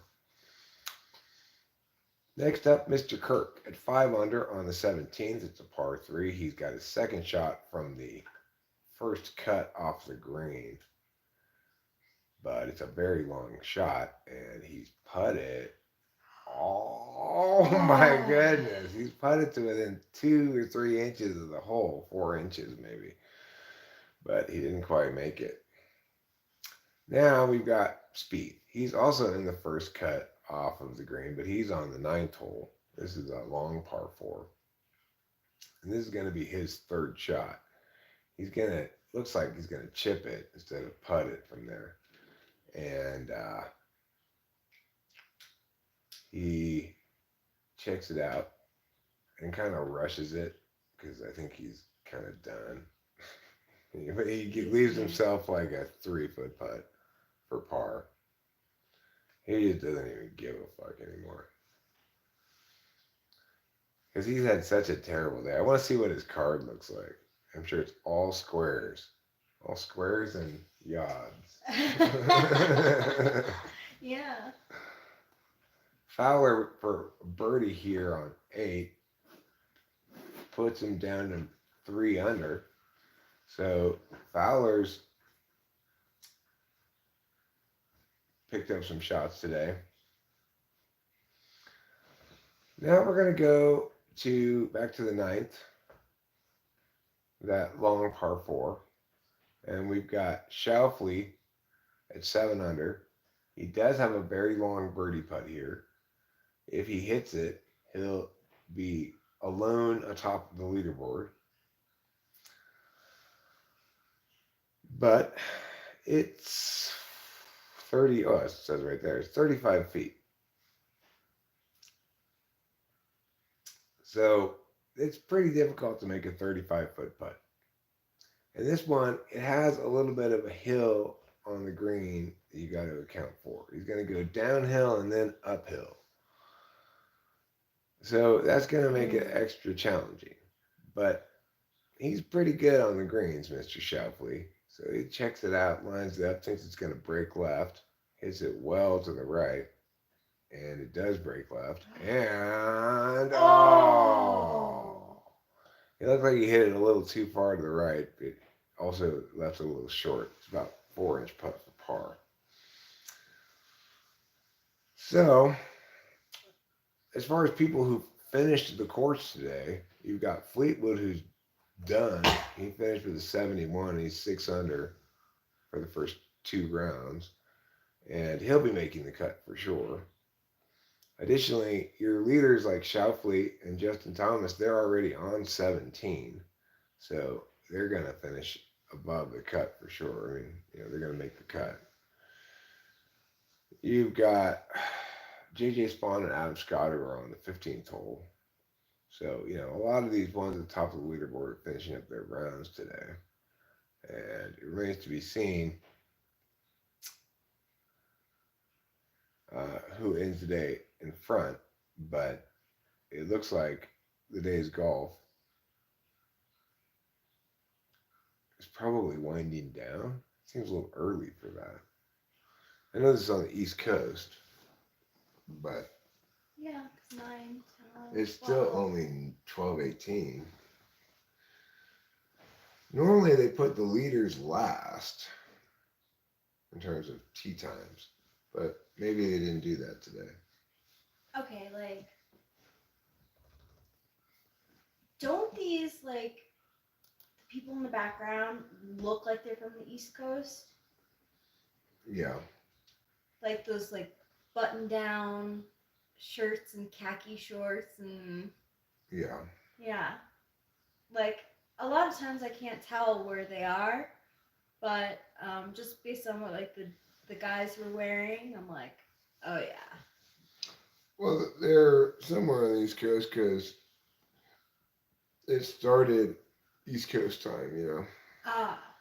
Yeah, it said, Charlotte, North Carolina. Oh. So anyway, yeah, I didn't move any band around or anything like that. But I tell you what I am going to do. I'm going to wrap this stream up and watch some more golf, eat some pot roast, and then at some point later this morning or early this afternoon, we'll go down to Oakhurst and see if we can get my drugs. Find out anyway. All right. Goodbye, everybody. Don't forget to eat plenty of cheese.